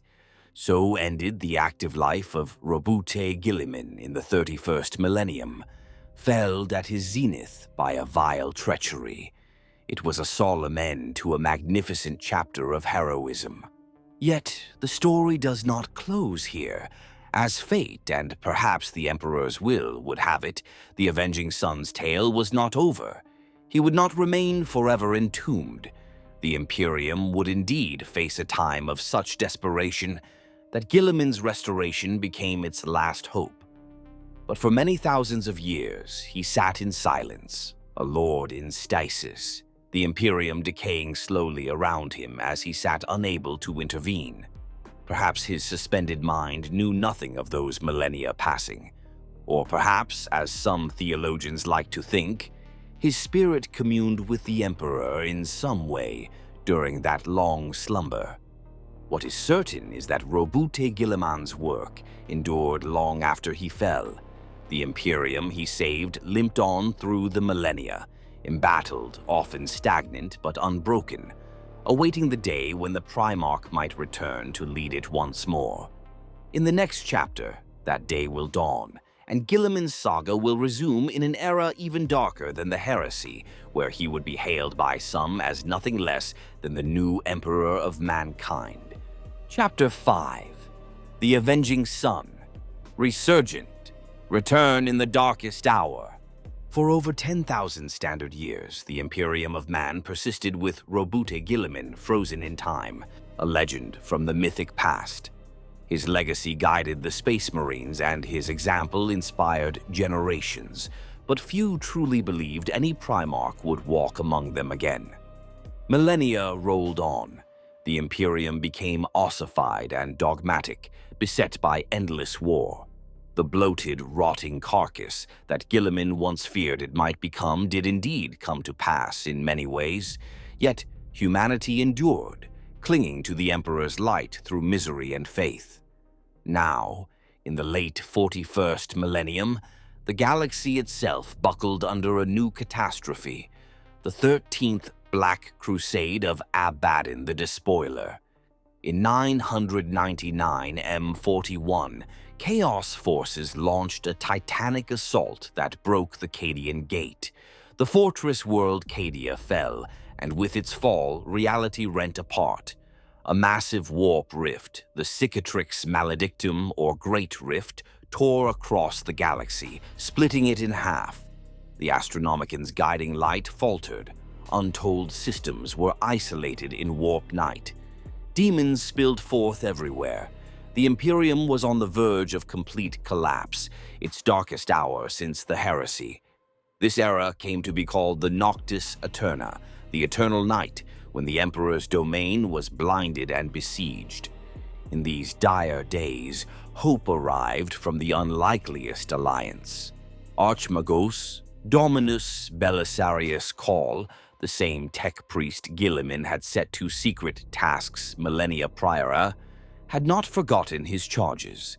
He had crafted an artifact of miraculous potential, the Armor of Fate, a suit of advanced artificer armor, integrated with life-sustaining technologies designed specifically to heal and revive a mortally wounded Primarch. Karl also had at his disposal the Emperor's own genetic repository and arcane sciences gleaned over centuries of study. However, even Karl's genius could not on its own restart a Primarch's life spark. For that, something beyond science was needed. Enter the Eldari, Eldar, ancient Xenos, sometimes foe, sometimes reluctant ally, specifically a faction known as the Inari, devoted to the fledgling Eldar god of the dead, Ennead.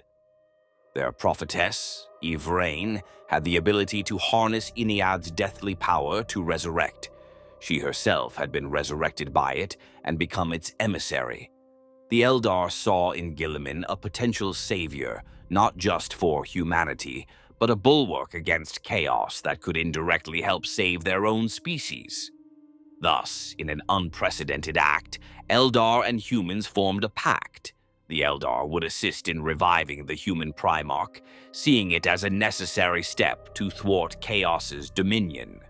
In early 999 M41, as Abaddon's forces ravaged Cadia, a group of Imperial survivors led by Saint Celestine, Inquisitor Greyfax, and Belisarius Cawl made a harrowing escape through the Webway with Eldar guidance.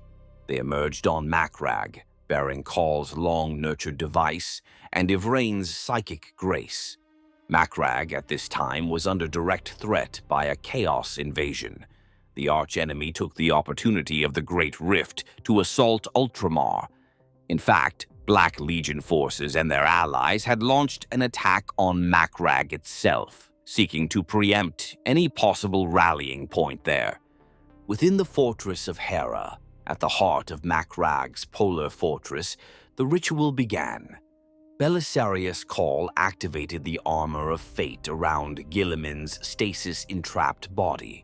Yvraine, channeling the power of Ennead, reached into the limbo of stasis and ignited Gilliman's soul with a spark of the Death God's energy. One imagines this moment as electrifying in the warp, a tether of light and spirit pulling Gilliman back from the brink.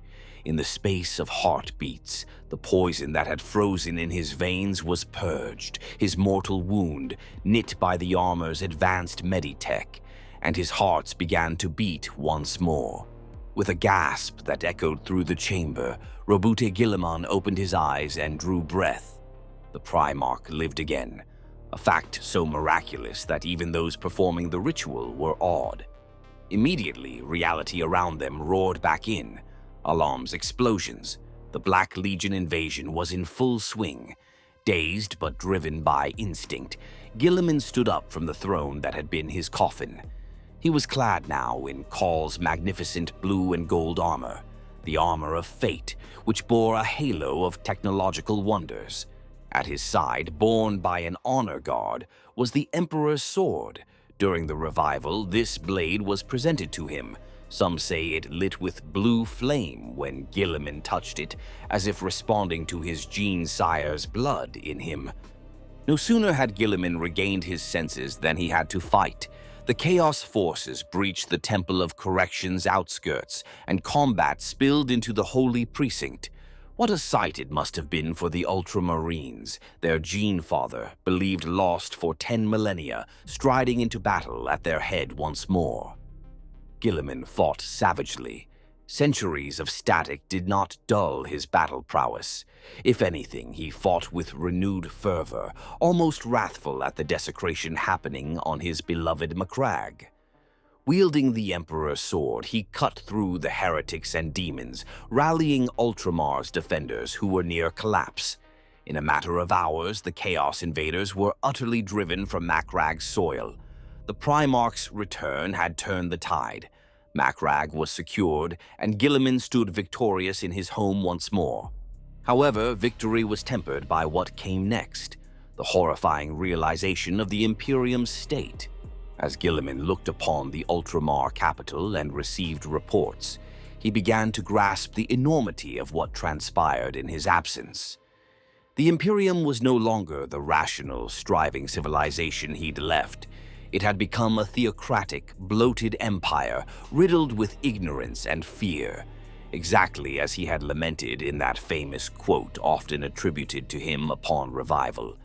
To Gilliman, only moments, in subjective experience, separated his fall in 121 M31 from now. But to find the Imperium a place where his father was worshipped as a god, where progress had stagnated, and where high lords squabbled over petty fiefdoms while corruption ran rampant, it was almost too much to bear. It is said Gilliman, for a brief period, was overwhelmed with despair and anger. The quote at this chapter's start, in which he decries the Imperium as a rotting carcass driven by hate and ignorance, comes from this moment of candid fury. He questioned why he was brought back to witness this travesty of the Emperor's vision. Better to have died than see the dream defiled so, he mused. But Gilliman is nothing if not resilient. Though disillusioned, he set himself to the task at hand. The Imperium needed salvation, and once again he would be its champion. There was no time to waste. The Great Rift's emergence had effectively cut off half the Imperium Nihilus, as it'd be called, from Terra's light. Everywhere, enemies pressed in. Immediately after securing Ultramar, Gilliman convened a war council with his Ultramarines and newfound allies, such as Celestine and Greyfax. He announced his intent to do what he had attempted 10,000 years ago, journey to Holy Terra and assume command of the Imperium's defense at its heart. Terra was still the linchpin. If it fell, all hope would unravel. So began the great pilgrimage known as the Terran Crusade. Leading a fleet from Macragge, Gilliman set out across a tumultuous galaxy. But chaos was not about to let the Imperial Regent return so easily. Almost immediately, the Primarch's fleet was beset by warp storms and demonic attacks. The sorcerer Magnus the Red, now a Daemon Primarch of Tzeentch, sought vengeance on Gilliman for past grievances, likely carrying grudges from Imperium Secundus events and simply out of pure malice. Magnus orchestrated an elaborate trap. The Maelstrom, a permanent warp storm region, became a prison for Gilliman's crusade. Magnus's sorceries and the ploys of Tzeentch's greater demon Kairos, Fate Weaver, lured the fleet deep into the Maelstrom, cutting off any escape. The Primarch's forces fought desperately against demonic incursions as navigation failed. At one point, Fate Weaver confronted Gilliman psychically, ensnaring him in illusory chains of doubt. Manifestations of Gilliman's own fears and regrets turned into a weapon. The Imperial forces were drawn to a black stone fortress hidden in the Maelstrom, one of Abaddon's traps, and became stranded, seemingly for eternity. It was only through unlikely saviors that doom was averted. The enigmatic Harlequin Shadowseer, Selandri Veilwalker, reappeared. She had guided them through the webway originally, and with her came a most unexpected ally, Cypher, the mysterious fallen angel carrying the Lion Sword. Together, these two orchestrated a daring jailbreak. Selandri used webway portals and misdirection to confuse the demons, while Cypher and a cadre of elite warriors, perhaps fallen or other unorthodox Imperials, freed Gilliman from Fate Weaver's binding and disrupted the trap. In the process, Gilliman himself fought and slew the greater demon Skarbrand, the notorious bloodthirster, in combat after Skarbrand had nearly overrun their position. This titanic feat gave the Imperials enough time to reach an exit, a webway gate that Veilwalker had prepared. The battered remnants of the Terran Crusade then emerged from the webway on Luna, Terra's moon. There, however, Magnus the Red awaited, unwilling to let his brother slip by. On Luna's surface, Magnus and Gilliman dueled, a reprise of ancient rivalries. Magnus's sorcerous might was tremendous. He battered Gilliman with psychic onslaughts, and the ground itself came alive with warp fire. Gilliman, though a superb warrior, struggled against an opponent who could transform reality around him. The battle might have been lost, but for the timely intervention of the Sisters of Silence and the Adeptus Custodes arriving from Terra. The Silent Sisters' null aura dampened Magnus's powers, weakening the demon Primarch. Seizing the moment, Gilliman struck a decisive blow, impaling Magnus upon the Emperor's sword and banishing the Crimson King back into the warp. The sky above Luna crackled as the webway gate was sealed behind the defeated Magnus. At long last, Roboute Guilliman arrived on Terra. Imagine the scene. A Primarch stepping foot on the throne world after 10,000 years of myth and hope. Crowds by the billions gathered in ecstasy, many prostrating themselves before this living son of the God Emperor. Gilliman looked upon the world he had last seen in ruins after the Heresy, now a smog-choked, overpopulated temple city planet where every street corner bore statues of the Emperor worshipped as divine. It must have been both heartbreaking and inspiring in different ways. Escorted by the Captain General of the Custodes, Trajan Valoris, Gilliman made immediately for the Imperial Palace and thence to the Golden Throne. Here occurred a moment both intimate and monumental. Gilliman's audience with the Emperor. No living person knows exactly what transpired. The accounts are fragmentary and cloaked in mysticism. It's said that the Emperor stirred on the throne for the first time in millennia, radiating psychic force. Valoris observed Gilliman standing before the throne, silent yet engaged in some form of communication beyond normal senses. Gilliman later would remember only pain and the sense of his father's immense, almost inhuman presence pressing into his mind. What is generally believed is that the Emperor impressed upon Gilliman certain harsh truths and a mandate to act as his regent fully. Some suspect the Emperor conveyed the necessity of faith, or the reality of chaos's true nature, or maybe foreknowledge of coming trials. When Gilliman emerged, minutes later by outside reckoning, but to them an entire day had passed. He was changed. He was grimly determined, his earlier despair transmuted into a fierce purpose. He publicly announced he would resume his titles of Lord Commander and Imperial Regent. The High Lords quickly and unanimously ratified this. They would hardly dare resist a Primarch anyway. Gilliman made it clear he now spoke with the Emperor's voice as his chosen regent, and he intended to shake the Imperium from its complacency. The immediate threat still loomed. Chaos was tearing the galaxy apart. So Gilliman wasted no time initiating the grand plan he and Call had quietly prepared for 10,000 years. The Primaris Space Marines were ready, a new breed of transhuman warriors, taller, stronger, and faster than the old Astartes. Call had hundreds of thousands of them in stasis or training in secret vaults on Mars and elsewhere, waiting for the moment to be unleashed. Gilliman gave the order. These Primaris Marines, organized into units called Unnumbered Sons, would reinforce the beleaguered chapters across the Imperium. Many new chapters were also to be founded outright from their ranks. This was perhaps the single largest rapid military buildup since the Great Crusade, a bold and much-needed stroke. But first, Terra itself faced a direct threat. As if sensing the Emperor's awakening will, the blood god Khorne threw a terrifying assault at the throne world, the Battle of Lion's Gate, wherein a massive demon army led by bloodthirsters attacked Terra via a sudden warp rift. The skies above the palace turned crimson with demonic forms.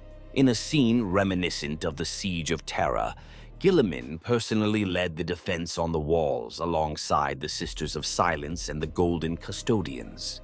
It was a brutal fight, but the Primarch's presence galvanized the defenders. with the swing of the Emperor's sword and the strategic acumen of Gilliman positioning troops. The demonic horde was hurled back. The gates held, and the rift was forced shut. The High Lords and populace were shaken by how close chaos came to defiling Terra's soil again. This victory underscored that nowhere was safe from chaos in this new age, not even Holy Terra. Fear was replaced by resolve, however, once they saw Gilliman triumph. The High Lords acknowledged that under this Primarch's command, they might weather the storm after all. Now came the great counteroffensive, the Indomitus Crusade. Gilliman assembled the largest Imperial war fleet since the Great Crusade itself, a grand armada comprised of newly forged battle groups, old chapter fleets, Mechanicus squadrons, and Imperial Navy battle groups gathered above Terra. At its core were the Primaris unnumbered sons divided into several all-Astar Tess armies. Gilliman organized them into something akin to legions reborn, though careful not to overturn the Codex's principles too much. Rather, these were temporary formations for the Crusade. 9 such proto-legions of Primaris were formed, each under a trusted commander, along with an array of existing chapters contributing forces. He himself took command of Fleet Primus, the lead fleet of the Crusade, aboard his flagship Macragge's Honor, either the same venerable battleship or a new one bearing the name. In mid-1999 M41, the Indomitus Crusade launched to bring salvation to as many worlds as possible before they were devoured by the Chaos Onslaught. The scope was breathtaking. Across multiple segmentums, Gilliman's Crusaders arrived like angels of deliverance. They broke sieges by demons, repelled orc wargs that surged in the confusion, cleared Gene's Stealer cult uprisings, and provided relief to worlds starving due to warp isolation. The Crusade split into detachments, each carving along preset routes in a carefully choreographed campaign to stabilize the Imperium Sanctus, the half of the Imperium still directly lit by the Astronomicon. Through countless war zones they fought, adding new legends. On some planets, survivors had been fighting hopelessly against the dark for years of subjective time. To see the Emperor's avenging sun descend with fresh warriors and even weapons never before seen, the Primaris brought new tanks, armors, and aircraft from Call's vaults. Was like a dream. Gilliman's own journey in the Indomitus Crusade saw personal feats. He slew the demon Prince Marabas on the burning plains of Coracon, negotiated the fealty of the Helios Treaty Worlds that had nearly seceded, and visited devastated Cadia's remains to honor the fallen there. He also confronted a tremendous Necron threat emerging in the form of the Paria Nexus, a region of space being eerily nullified of warp and life by Necron technology. Gilliman led a campaign to disrupt this, clashing with Necron legions commanded by Sarek, the Silent King himself. Though unable to destroy the Nexus fully, he foiled the Necron plan to seal the warp away completely in that sector, buying time for humanity. Everywhere he went, he attempted also to repair the Imperium's soul.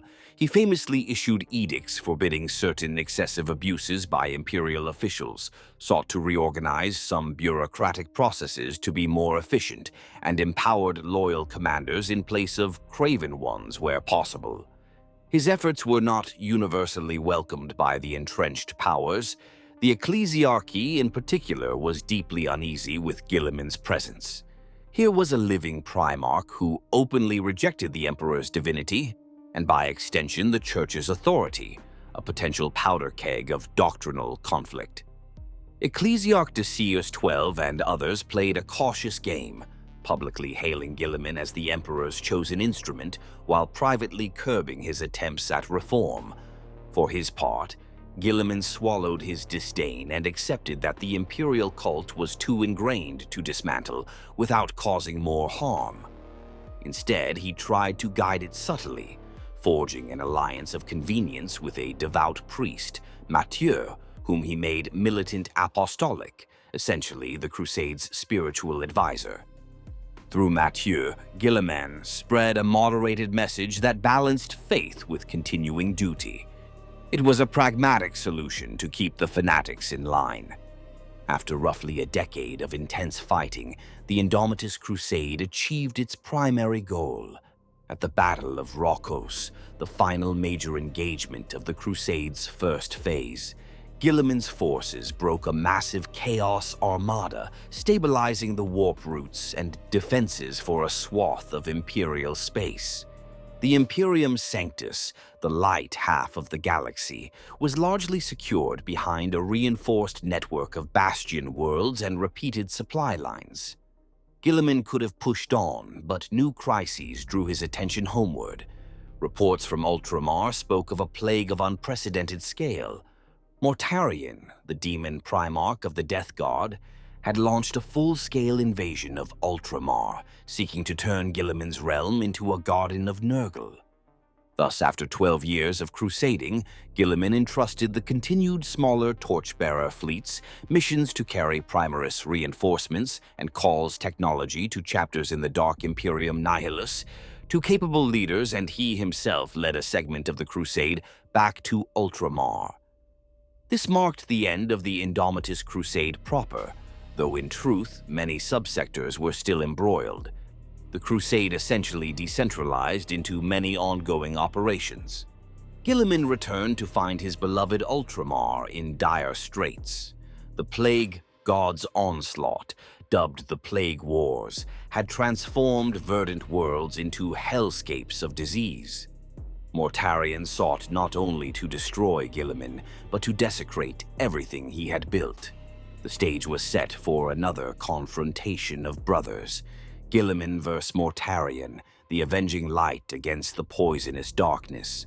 Gilliman's campaign against the Death Guard was arduous and grueling, testing him as never before.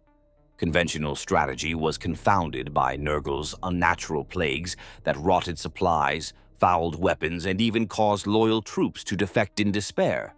Gilliman, however, applied his adaptable mind. He reactivated the ancient tetrarchs of Ultramar to help govern and defend sectors, notably raising Decimus Felix, a Primaris officer, and the Ultramarines captain Severus Agamemnon to tetrarch positions.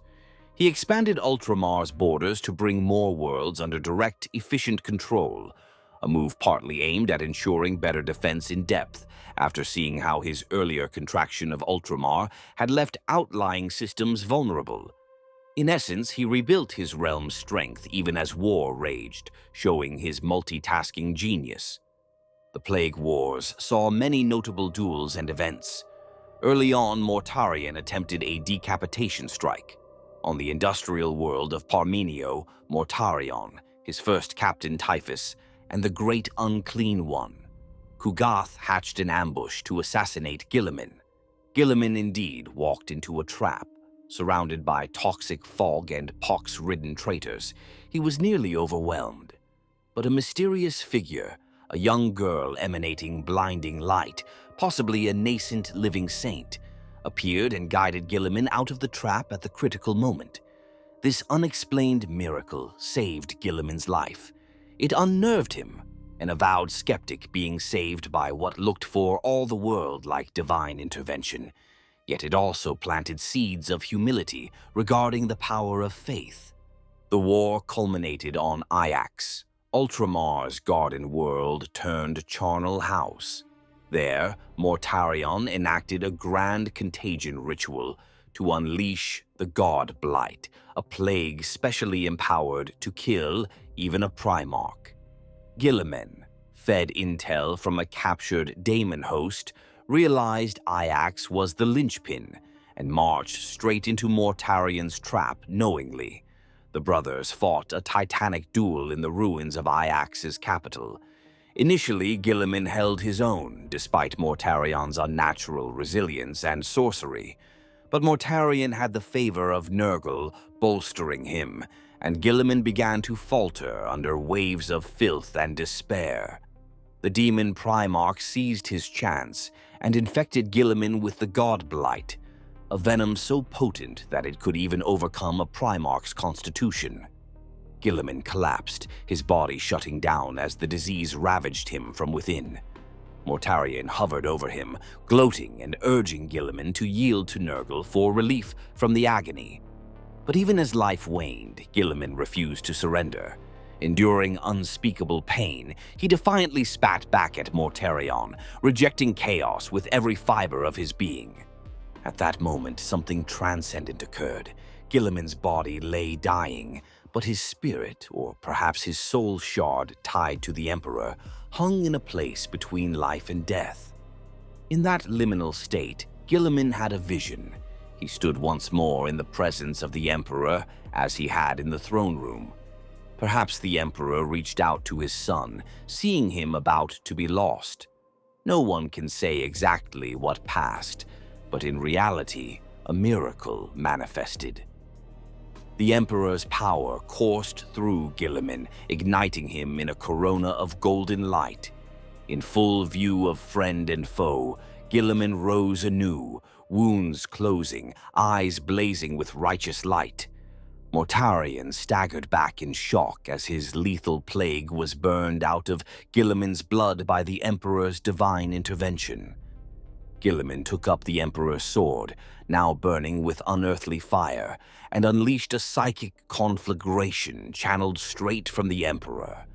The blast tore through Mortarion and extended into the warp itself, searing Nurgle's garden and even wounding the Chaos God, if such a thing can be comprehended. Mortarion, utterly outmatched by the sudden onrush of the Emperor's presence, howled and vanished, banished back to the Imperium. The remaining Death Guard forces on Eax were swept away by this holy fire or routed in terror. Gilliman then collapsed, unconscious after serving as the vessel for such power. It took time for him to recover, but recover he did. The Plague Wars were effectively won. With Mortarion gone, the Death Guard fell into disarray and were driven off Ultramar by the reinvigorated Ultramarines and their allies. In the aftermath, Gilliman publicly thanked the militant apostolic Mathieu for his part in the victory and acknowledged that perhaps faith in the Emperor had tangible benefits. This was a turning point for Gilliman spiritually. Always a staunch secularist, he now had experienced what he could only interpret as the Emperor's divine aid. He began to question his old certainties. Was the imperial cult's central claim, the Emperor's godhood, not entirely false after all? In private, he even interrogated the Call Inferior, a subordinate AI of Belisarius Call in his armor, for answers about the Emperor as God and what that meant. It is an ongoing internal struggle for him, balancing the empirical rationality that guided him all his life with the undeniable miracle he had been a part of. After the Plague Wars, Gilliman set things in order. He re-established the Tetrarchy of Ultramar to ensure Ultramar's 500 worlds would be properly governed and defended without his constant presence. He appointed capable leaders, some of them Primaris, to positions of authority. And crucially, he decided that he could no longer stay in Ultramar, enjoying relative calm while half the Imperium remained in darkness beyond the rift. Thus, he announced his intention to venture into Imperium Nihilus, the segmentum obscured by warp storms, where the Astronomican's light barely reached. Many in Ultramar were saddened, but they understood his duty was to all mankind. To assist, he coordinated the creation of more torchbearer fleets to carry hope in form of Primaris and Adeptus Mechanicus technology across the Great Rift via stable corridors like the Nakmund Gauntlet. One of the first destinations in Nihilus was Baal, home of the Blood Angels. When Gilliman arrived, he found it beleaguered by both the residual tyrannids of Hive Fleet Leviathan and a demonic incursion. Bizarrely, in the wake of a massive battle the Blood Angels had just fought. He helped secure Baal, bringing much-needed reinforcement to Chapter Master Dante and his Blood Angels, who had endured great losses. Impressed by Dante's leadership and sacrifice, Gilliman bestowed upon him a great honor and responsibility. Dante was named Regent of Imperium Nihilus, effectively Gilliman's deputy to command in the dark half of the galaxy. He gave Dante the resources, including new Primaris recruits, to stabilize that half of the Imperium, much as he had done in the south.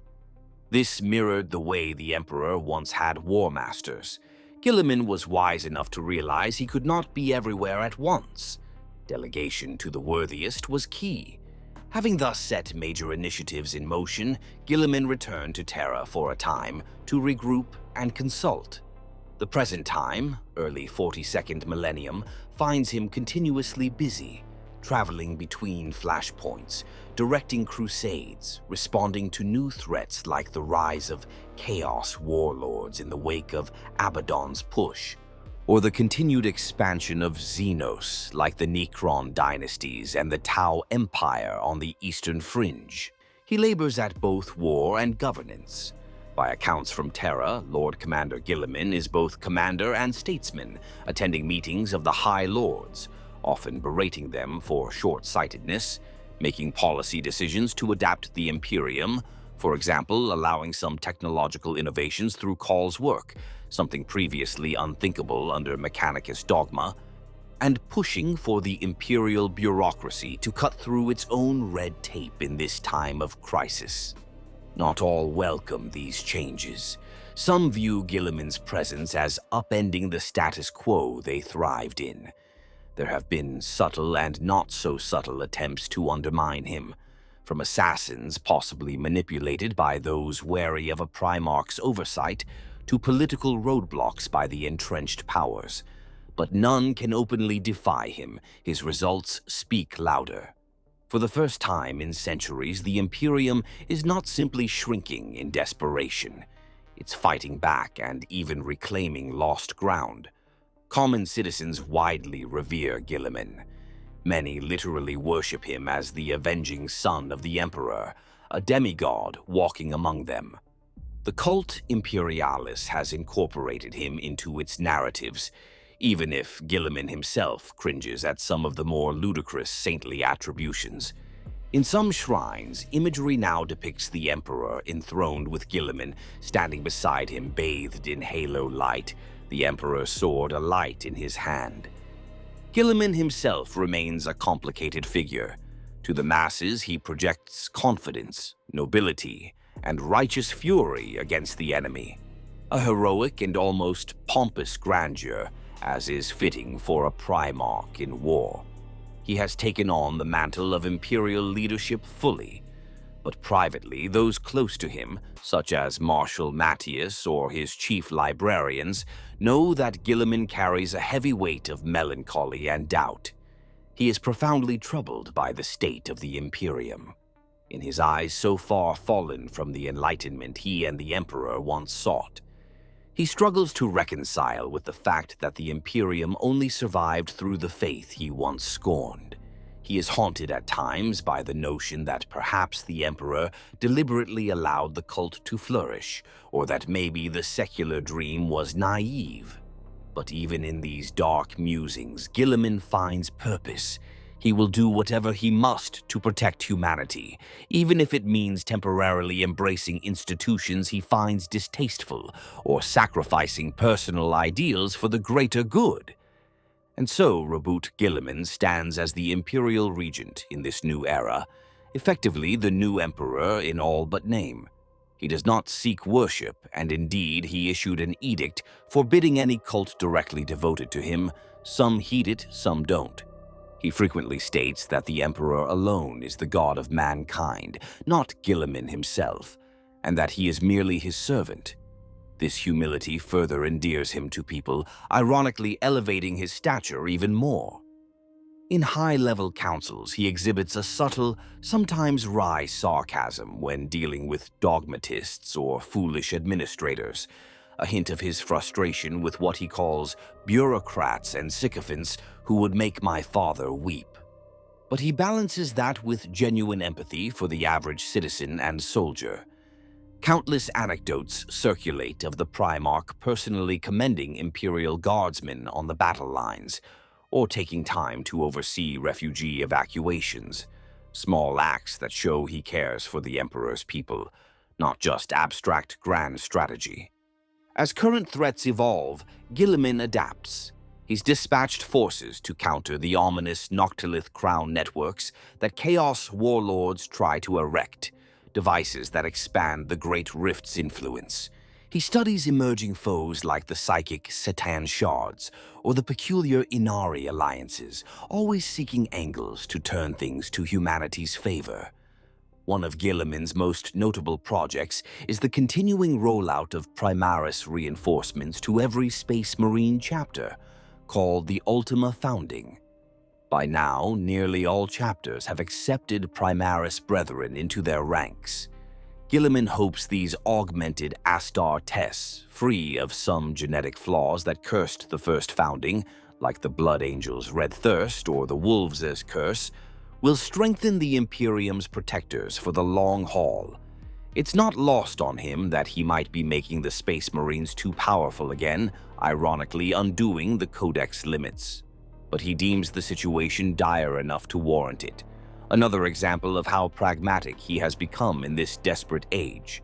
To think, Roboute Guilliman, who once orchestrated an empire of reason, now finds himself presiding over an empire of faith and fire. In a sense, he has become what the Imperium needs him to be. Many do call him the new Emperor. Some whispers in the Ecclesiarchy even float the idea that perhaps the Emperor's spirit, in part, resides in Gilliman now, evidenced by his miracle on Ajax and his bearing of the Emperor's sword. Of course, Gilliman rejects any direct deification of himself, but symbolically he fills the role of a living Emperor figure, moving among his people, issuing commands, smiting foes, where the master of mankind cannot. It is a heavy crown to bear, and he bears it warily. Looking forward, Gilliman's work is far from done. The Imperium is still beset on all sides. Hive fleet Leviathan yet churns in the void. Orc empires gather for new Waags. Necron dynasties awaken hungry for dominion, and chaos is ever a knife's edge away from tearing everything asunder. Gilliman knows he may not win every battle. He even knows he is not immortal, despite being a Primarch, as his scar from Fulgrim still occasionally pains him, reminding him of mortality.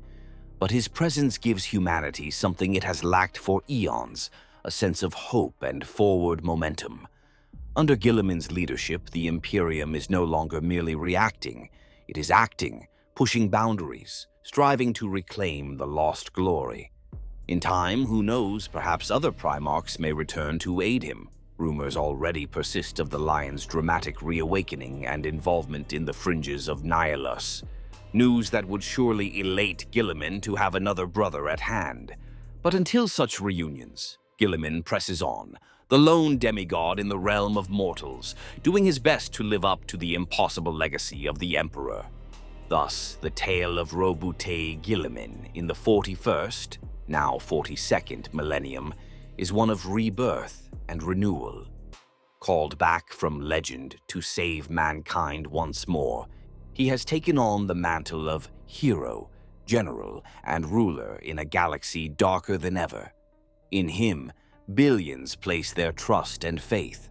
It is a burden he carries with stoic courage. The Avenging Son fights not for personal glory, but for the dream of humanity's survival and eventual prosperity. And as long as he stands at the forefront, sword raised and armor shining, mankind knows that the spirit of the Emperor yet endures, leading them through the blackest night toward the dawn. Conclusion: the living legacy of Gilliman. In the grim darkness of the far future, where there is seldom light, Roboute Guilliman stands as a blazing beacon of hope. His life has spanned epochs of glory and despair. Born a genius and general on distant Macragge, he carved out an enlightened empire amid barbarism. As a Primarch of the Great Crusade, he brought countless worlds into the Imperium's fold with wisdom and steel. In the Horus Heresy, he upheld loyalty and strove to preserve the Emperor's dream even when cut off from all hope, arriving only too late to Terra's ashes. A tragedy that steeled his soul to rebuild what was broken. In the aftermath, as Lord Commander and Imperial Regent, Gilliman literally wrote the book on how the Imperium could endure. He reformed its armies, its laws, and guided humanity through the Great Scouring to a measure of peace. Though struck down by treachery, his example did not fade.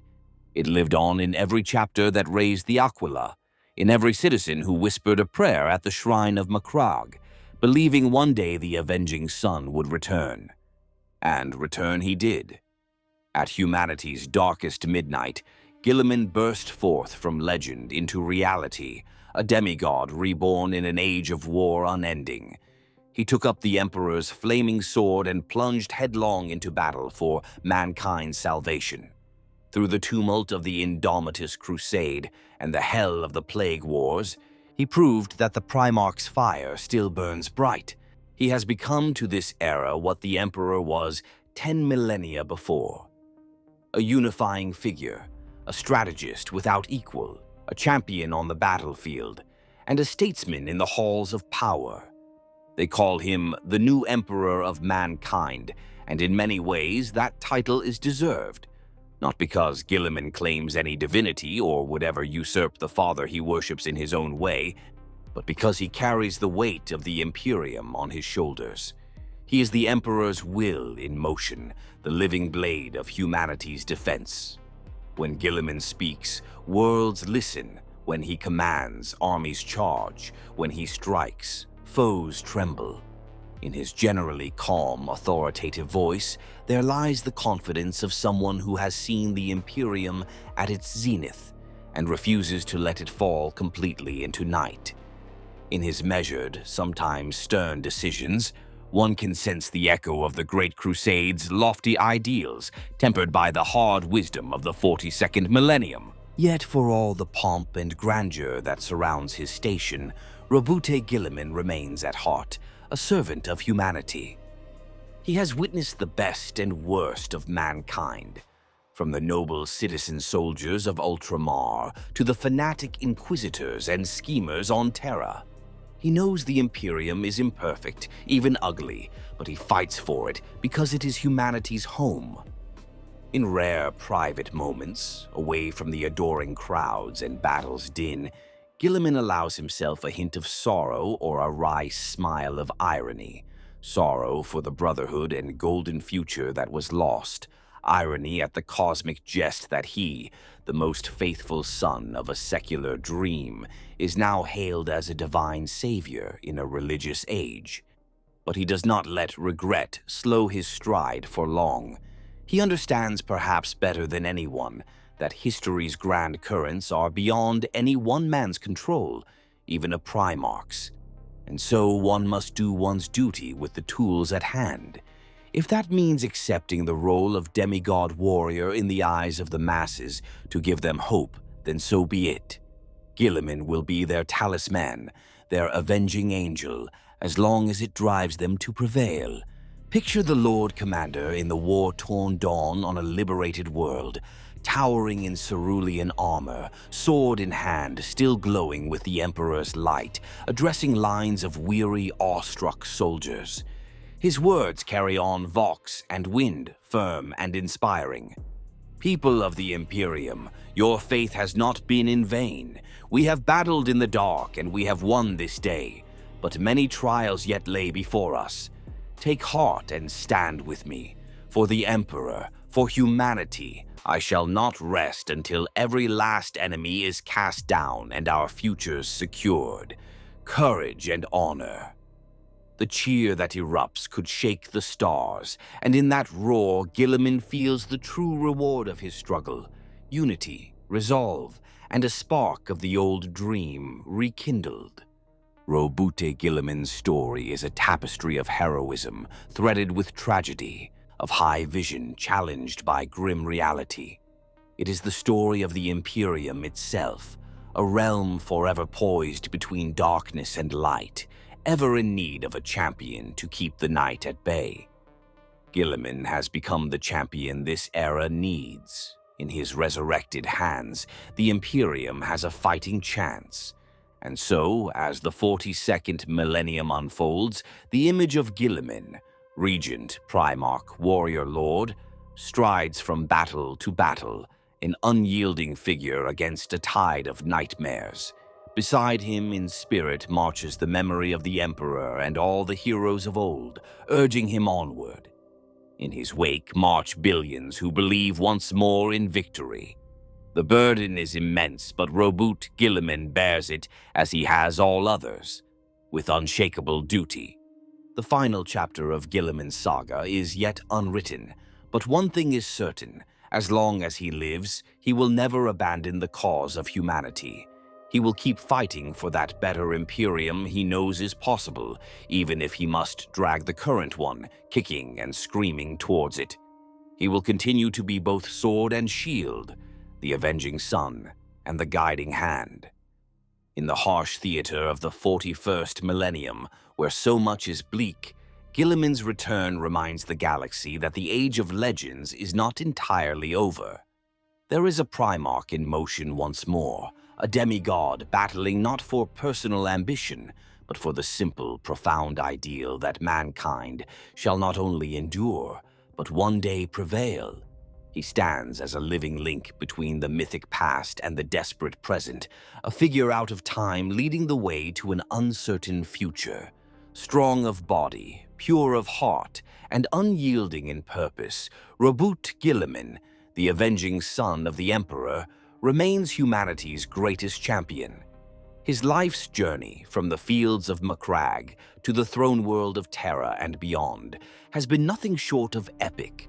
And though he wears no crown, sits on no throne, to untold billions he is indeed the new emperor of mankind in deed and in spirit. A ruler who leads from the front, a savior when all seems lost, and a beacon to guide his people through the darkness. In Gilliman, the dream of the Imperium lives on, and with it, the hope that one day the dawn of a better galaxy will break.